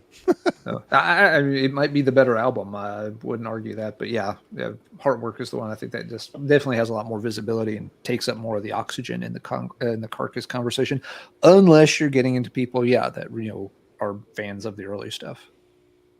Yeah, I was trying to figure out which album you were saying was overshadowing which album. Actually, I think this overshadows this here. I'm getting weird feedback. This invented a whole gore grind genre. Okay, this is just following the times for me. Well, now, did Necroticism really invent it, or had they already done that with Symphonies? Well, they did it with Symphonies, but they perfected it on this. Yeah. See, I think if anything, maybe Necroticism gets overshadowed by Symphonies. That people want that first album where they really nailed the sound, and they fair enough. The second album, did it just as well, or possibly better. Yep, fair enough. I mean, both records for me, they flip flop as favorites for sure, and I do like Heartwork a lot. Heartwork invented Arch Enemy and a bunch of others, but they also invented and boarded and a whole another subgenre of music with the earlier stuff too. But when you say it that way, Simon, it makes me angry. Stupid Heartwork. Why'd you have to go and do that? Yeah, stupid Heartwork. But anyway, when I first heard Heartwork, I'd heard a little bit of Carcass. Like I definitely knew who they were from like that one, like Necroticism and shit. I don't even know if I had heard Symphony of Sickness stuff one, but I knew a little bit about Carcass, right? And I had a pretty clear impression in my head. And I'd heard that one sucks. Like the Carcass fans thought Heartwork was just a fucking turd and hated it. So when I actually sat down and listened to it, I was kind of surprised by how much I liked it. It's a good record. It's well written. It's super slick. That's the problem. It's not what you would expect a band named Carcass to produce. Yeah, it doesn't. Especially with the pedigree they had leading up to it. It's just not. It's such an advancement. They advance Carcass after it's been tended to, in the morgue and everything's kind of put in the drawer, and it's that kind of Carcass. It's grandma looking all sweet in the casket, all done up with the makeup and the They found the wig that matched. They got the best her hair ever looked is in that casket right now. Wow. I'm trying to come up with a joke about Lennon's casket in the kingdom. It's been there for like 80 years or whatever it is, but it's not really coming. Good point, Devin. Candles next to the casket that Marty's hyping tonight to make everything smell good. Sweet apple pie, baby. And tonight's episode brought to you by Yankee Candle. Do those still exist? I can't afford Yankee candles. Yeah, they're expensive as shit. I go and I smell them. I'm like, ooh, this smells good. Oh, $30? Bite me. Yeah. Anyway. Aaron, if you're not familiar with the Symphonies of Sickness, I think that'd be your next death metal thing. You should definitely pick that record up. It's a classic. You might have it, but. Yeah. I'm actually going to check real quick. I actually have a sealed picture of this. Ah. Shit, man. It has liquefied my brain. I agree.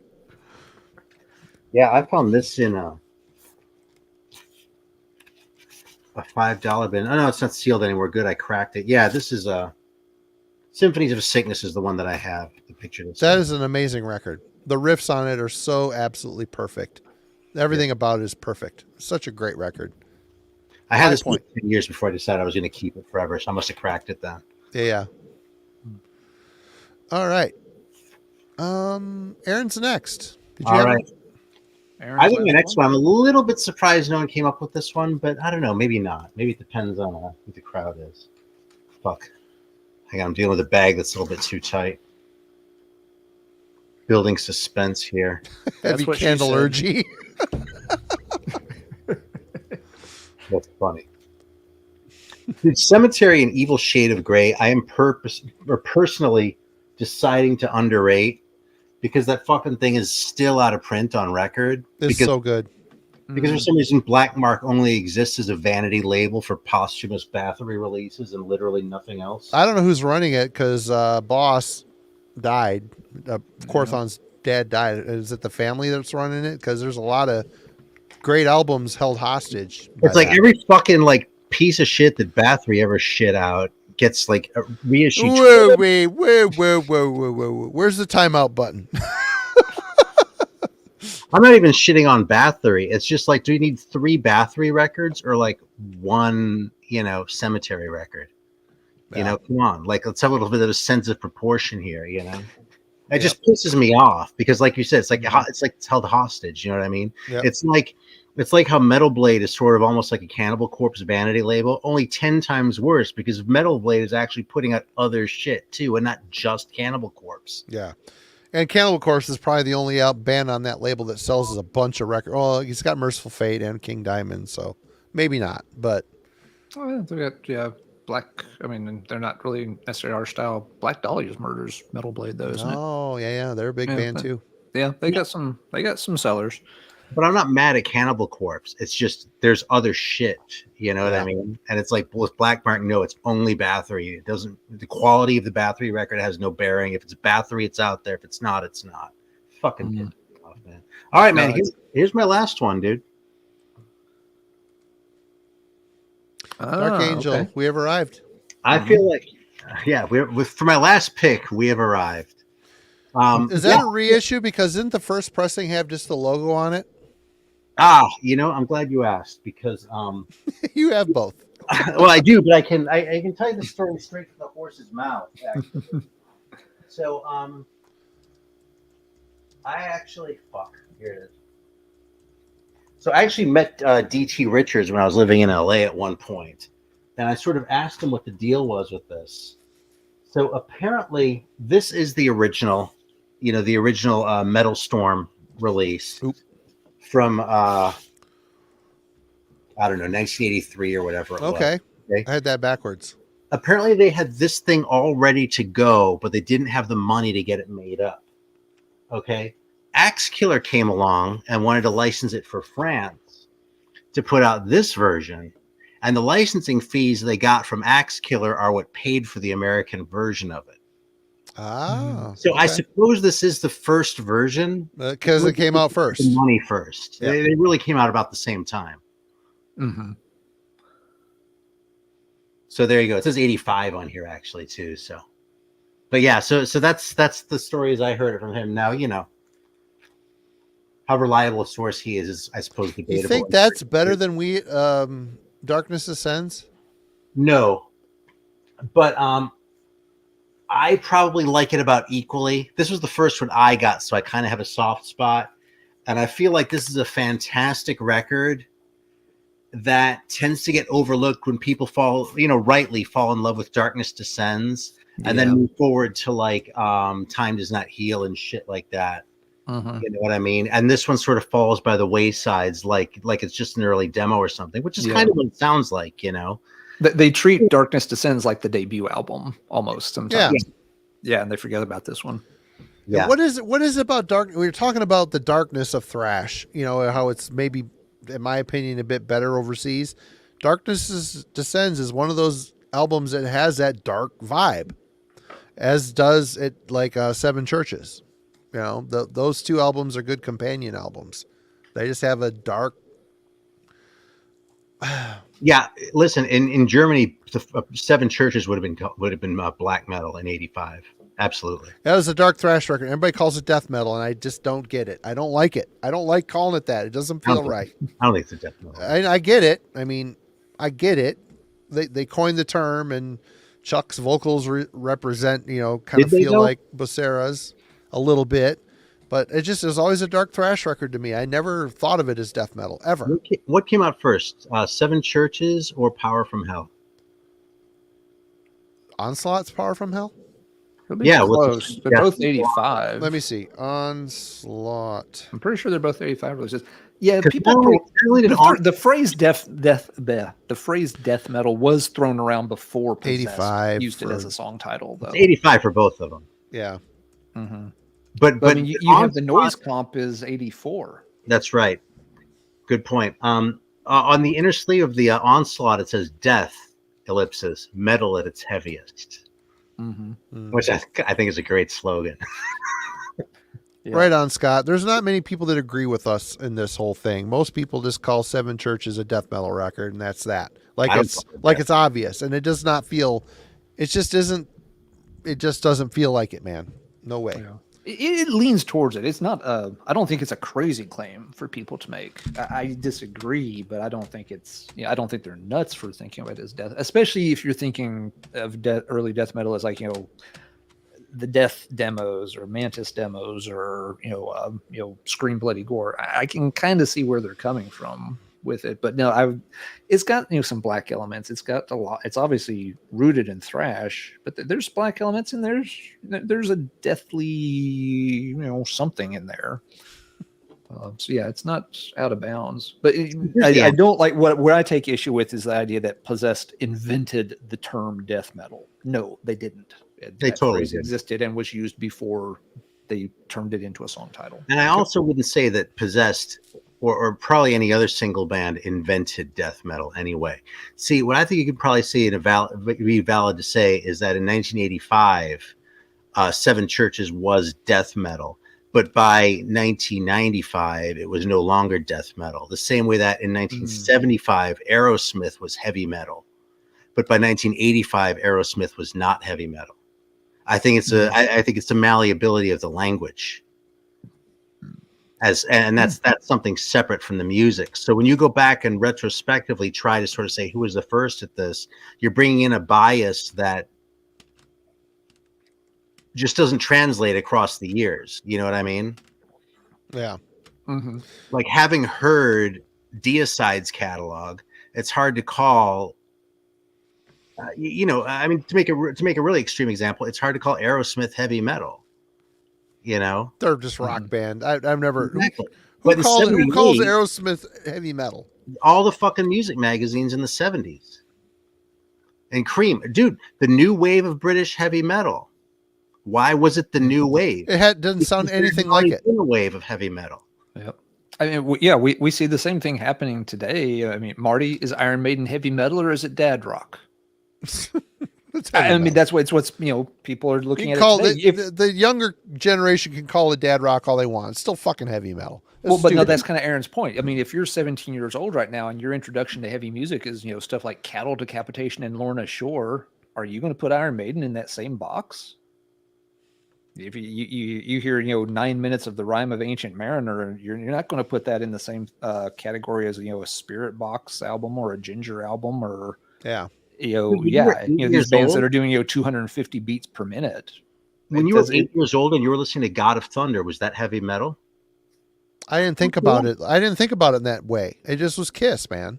God of Thunder came out. What year was that? That was Destroyer was 76. Yeah. I was 5 years old. I hadn't heard them at that point. I didn't hear Kiss till it was 77 or 78. So I was 6 or 7. I didn't know what heavy metal was. I mean, it was just my dad said I saw him on TV. He's like, you little fucker, he wouldn't shut up about him, so he bought you a record, you know. So it wasn't. It was just what it was. I think Kiss was a precursor to heavy metal, but it was hard. It's still a hard rock band, you know. But in 1976, it was heavy metal. It was heavy shit. Yeah. No, it was heavy metal. People using the term heavy metal in the 70s to describe those bands. I was too young. I was too young to know. You know, I went from Kenny Rogers and Mac Davis records and Neil Diamond records to Kiss. That was my transition. Yeah, there's an interesting. I'm too young for this too, by the way. It's not like I'm 10 years older than you, sitting here reminiscing about my childhood as a Led Zeppelin fan when the records were coming out. You know, but if it was 74, 75 until about 1980, that's, you know, when people were talking about heavy metal, those are the bands they were talking about. Blue Oyster Cult, Ted Nugent, shit like that. You know what I mean? Yep. And that's why when Iron Maiden came around, that was the new wave of British heavy metal, because the old British heavy metal is kind of petering out during the disco era, you know, with Kiss Dynasty and shit like that, and Boston, you know what I mean? Shit like on the other hand. So the new wave was these new bands for being young and aggressive and that doing that sort of thing again. So yeah, I listened to fucking Blue Oyster Cult, and it doesn't really sound like a metal band to me. But 1976, that was metal. Yeah. There's an interesting video on this. I've done a little digging on this kind of stuff on some videos myself, but there's a really good one, better than the ones I did, on a channel called Music is a Journey. It looks like it's been around for a while, but doesn't get a ton of views. The guy covers different genres. He kind of tackled this question in a video a couple of years ago, and he actually went on eBay and started buying up, you know, music magazines from throughout the 70s, you know, old issues of like Circus, Cream, any others he could get, you know, for a reasonable price. You know, he wasn't trying to buy expensive ones or in good condition, but he wanted to kind of try to track where heavy metal started really getting used. I mean, everyone's kind of heard the stories that, you know, its first usage is, you know, in this review about, you know, Sir Lord Baltimore and, you know, Steppenwolf and all that kind of stuff. Or William S. Burroughs, and the William S. Burroughs and the Heavy Metal Kid stuff. But you know, he was wanting. It's like, well, it's one thing to say who's the first person ever, like, you know, utter the phrase. He's like, but when did it actually become part of the regular vernacular that people were using? And yeah, kind of what he found is about the dates you're citing there, Aaron. That, you know, when he was looking through all these older issues of zines from like 71, 72, 73. Rarely ever saw a mention of the word heavy. Well, every now and then it would come up here or there, but it'd be like once in maybe the whole issue. But when he got right there to like issues of different zines in 75, and again, these are different zines with different authors. It's not like there was one person doing it, this whole thing.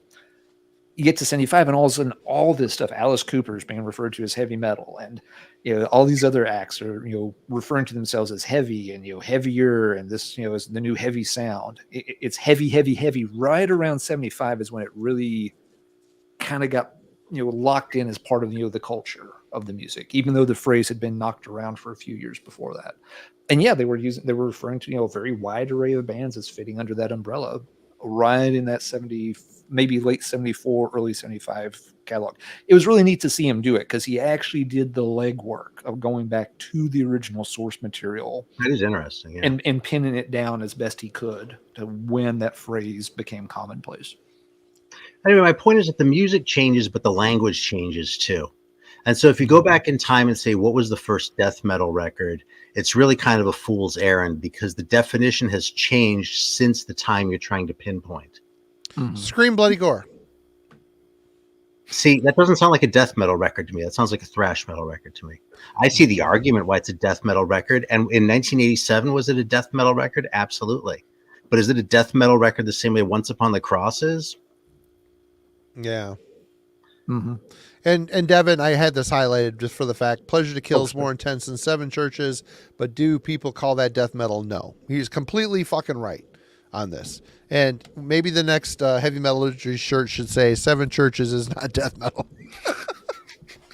And see how many we sell. Funny. But anyway. You see what I'm saying? That it's like at the end. Oh, of the no, day, it's a good point, Aaron. Yeah. Yeah, these things are malleable, and I'm interested in language, so I keep talking this on. It's the kind of thing that irritates people because it feels like you're moving the goalpost sometimes in terms of what counts and what doesn't count. But you are right. The terminology does evolve the same way the music's evolving. So yeah, and especially when you're dealing with something like this where it crosses generations and they're going to use different language to describe things. Like to extend the analogy, you might be moving the goalposts, but the goalposts are also moving by virtue of the fact that the earth is moving.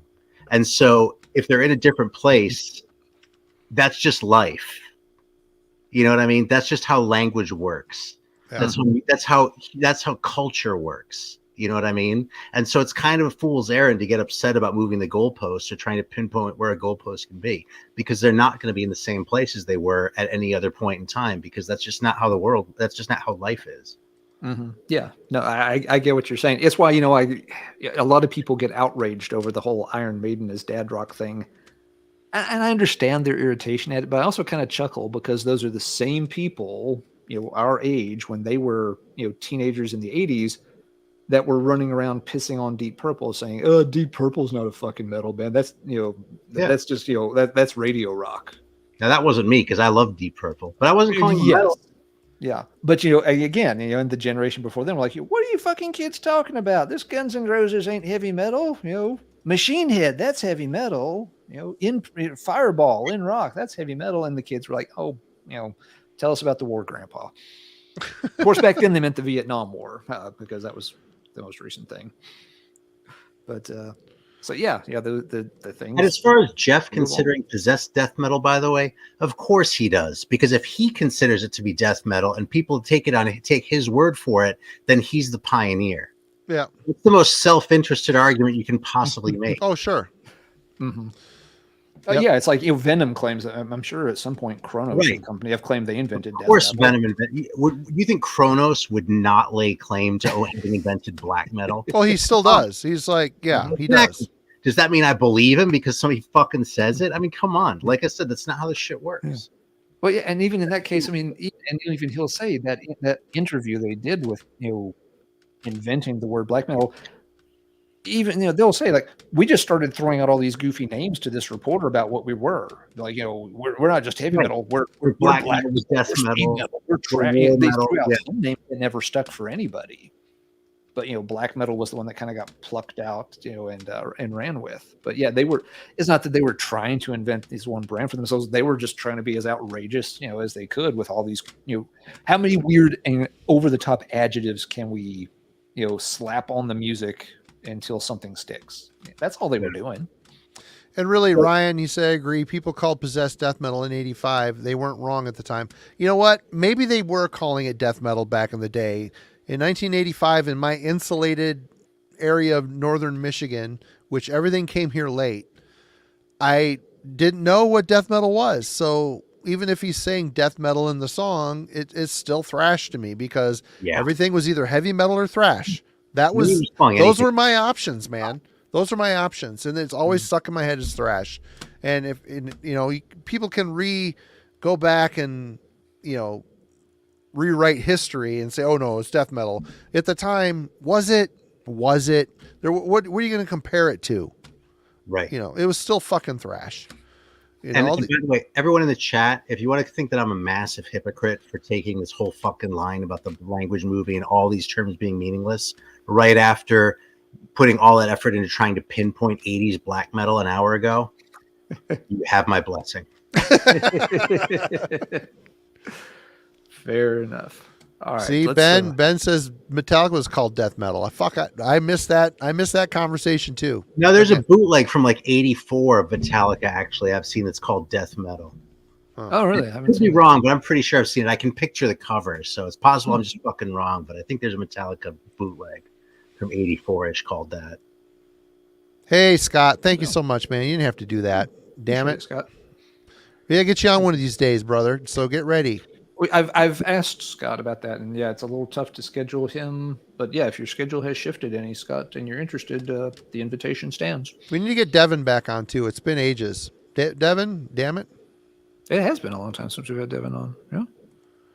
Oh, here we go. Yeah. I missed your comment, Jeff. He 100% says it is, Marty, and he often says Chuck told him he was the first, like it's a badge of honor for him. Well, whatever, man. I absolutely believe that he said that. Yep. I was gonna say, we'll just go ask Chuck. Yeah. No.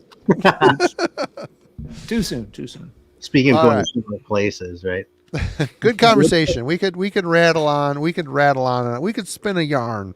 We could, but yeah, we should probably get back on track to wrap this one up. Yep. So yeah, Aaron, Dark Angel. great final pick there with the Dark Angel. Yep. My last round, I'll go with this. Man, I got a bunch.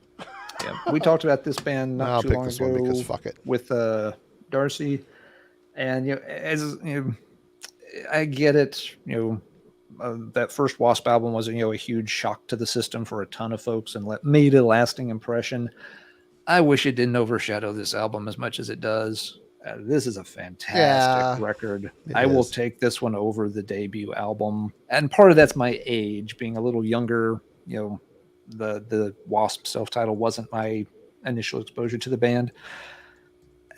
Maybe this one gets overshadowed because, again, it's a bit later in the decade, and you'd had 2 albums come out since the debut, so some people were probably done with WASP by that time and moving on to other things, outgrowing their heavy metal phase and such, as kids did back then.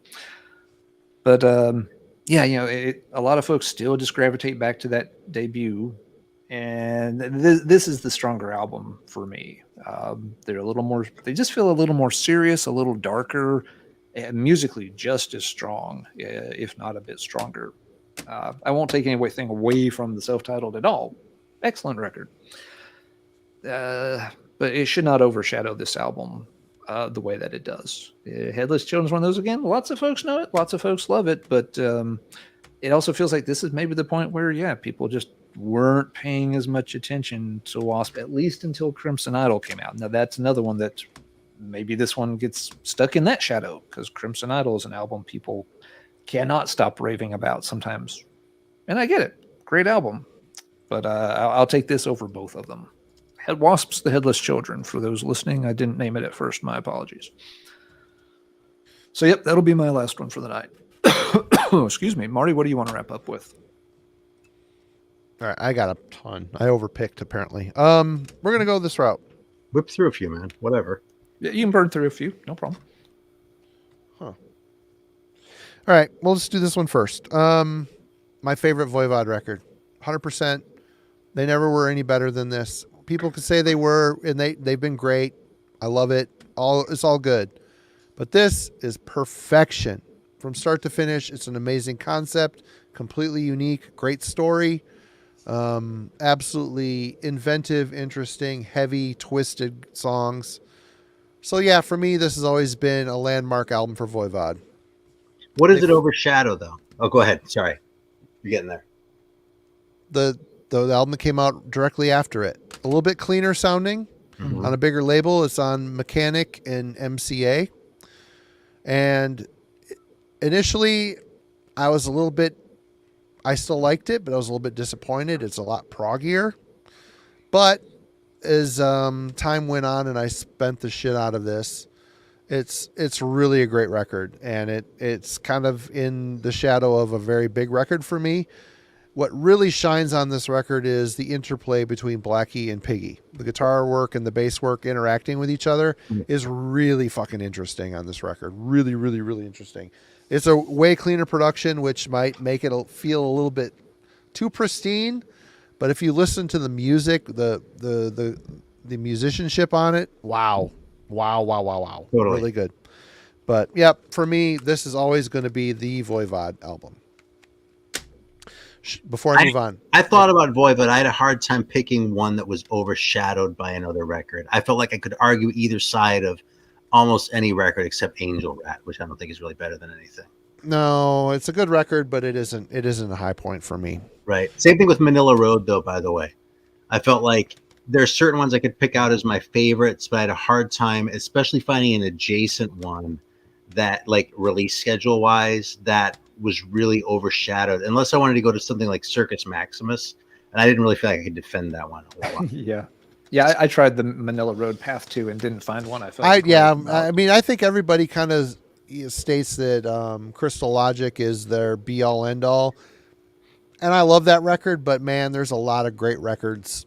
I actually thought about calling out the Deluge because of that one, actually, because that or Mystification. A lot of people write that off as too thrashy. I mean, that's a great fucking record. I love it. That's the thing, man. I don't really feel like any of these are that underrated. It's like fans arguing amongst themselves, and everyone agrees that all the records are great. So, yeah.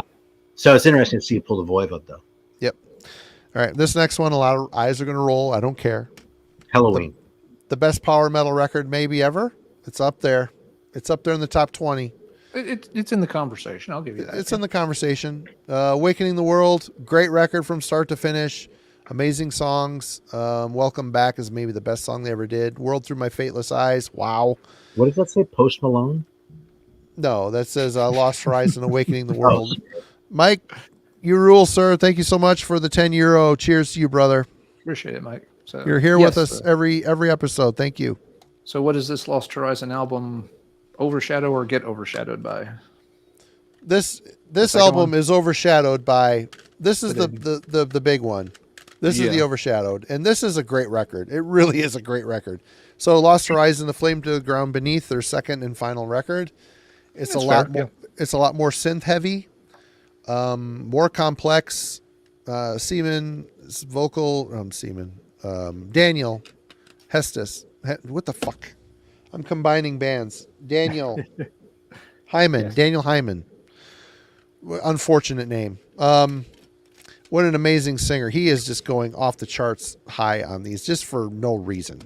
He's just the spots he's like throwing on these super high notes. But this is a great record. It's just unfortunate that this one is way better.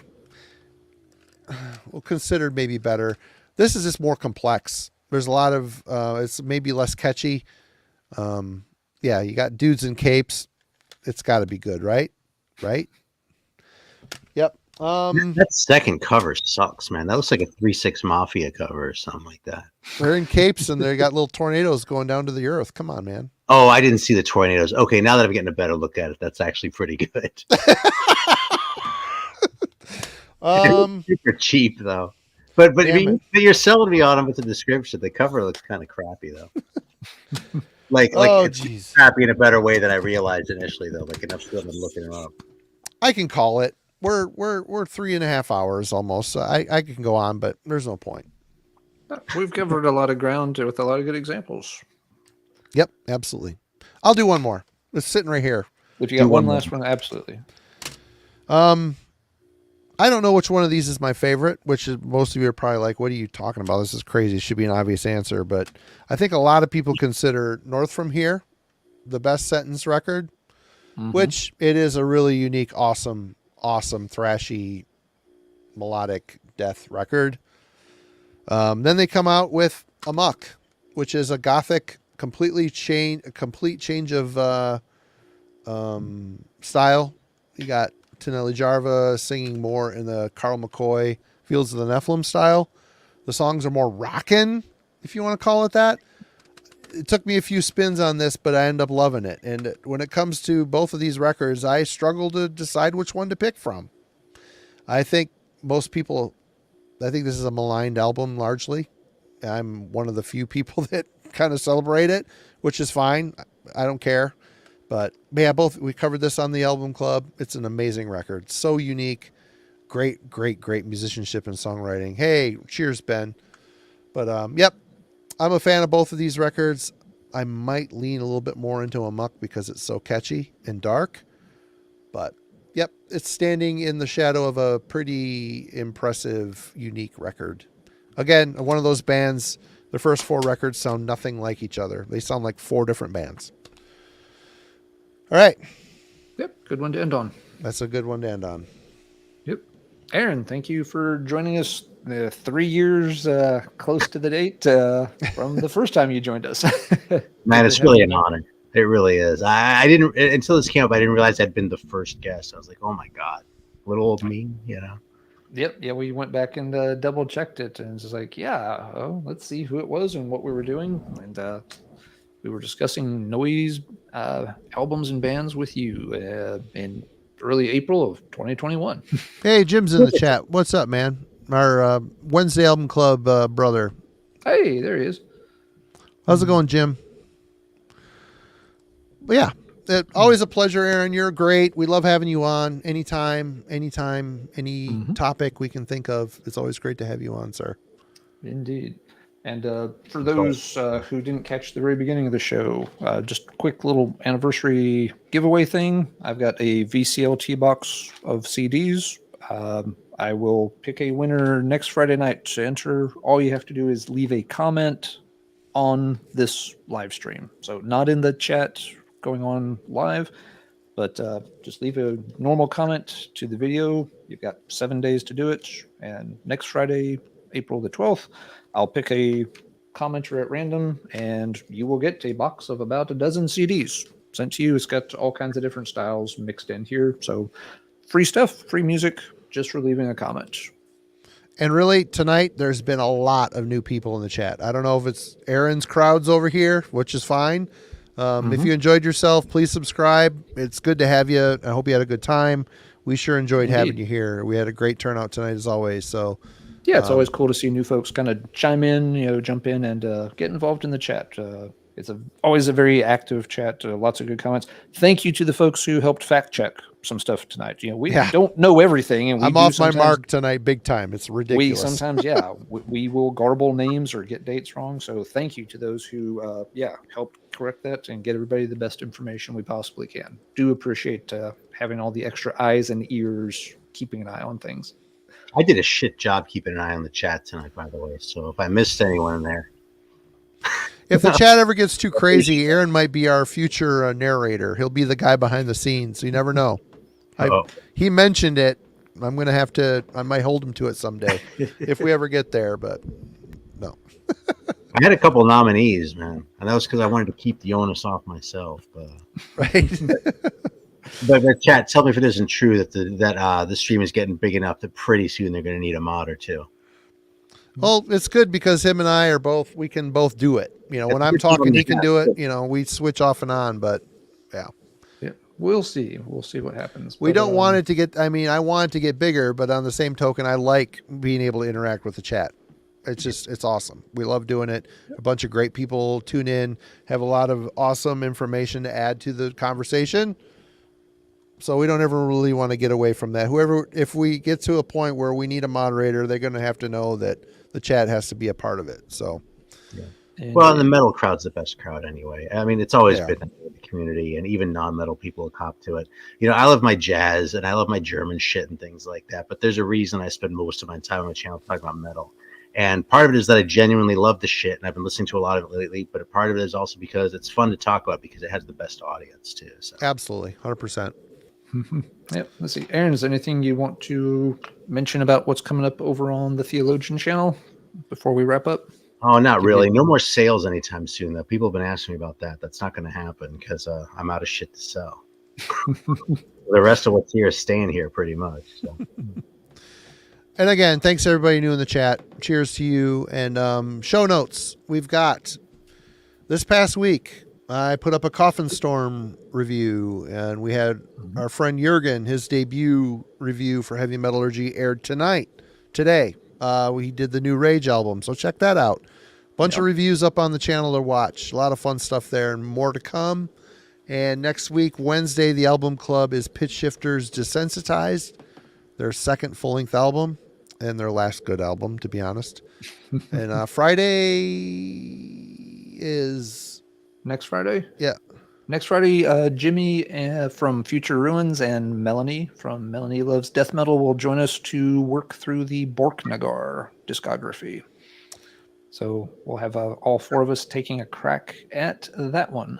That'll be fun. It's a short discography, so it shouldn't be too bad. Hey, it's Ben, thanks albums. a bunch. You rule, Ben. Thanks, man. Appreciate you. Ben. Yeah, so lots of good stuff come up. There's a lot of really strong releases coming out in April too. So if folks are looking to spend some money and wondering what's coming out, look around. You've got a lot of big name bands that have an album dropping this month. You also have some pretty interesting looking underground stuff coming out. So this is a month to hold on to your wallet, or it may get away from you. Just throwing it out there. It's a lot, and we only get a fraction of promos from a fraction of labels, and it's a lot. It's a lot. Yeah. Or sell some records so you have it in your PayPal account for it. And there you go. Yep. Y'all are so organized. It always kind of amazes me. I have all this stuff going on. For me, it's more like, oh shit, it's been about a week. I suppose I should make a new video. Right. Totally disorganized. Never edit anything, but I managed to keep it going for a while this way. So, you know. It's great. And your channel's growing too, which is awesome. It's slow and steady. When you're growing organically, it takes a while. It's like this channel. The way it goes. Slow and steady. But anyway, cheers everybody. Aaron, you rule. Thanks, man. We love everybody in the chat. You guys are great. Alan, as always, you're the best. Happy anniversary, my brother. Happy anniversary, everybody. Everybody have a good weekend. And yep, we'll see you next week. We will be here. Cheers.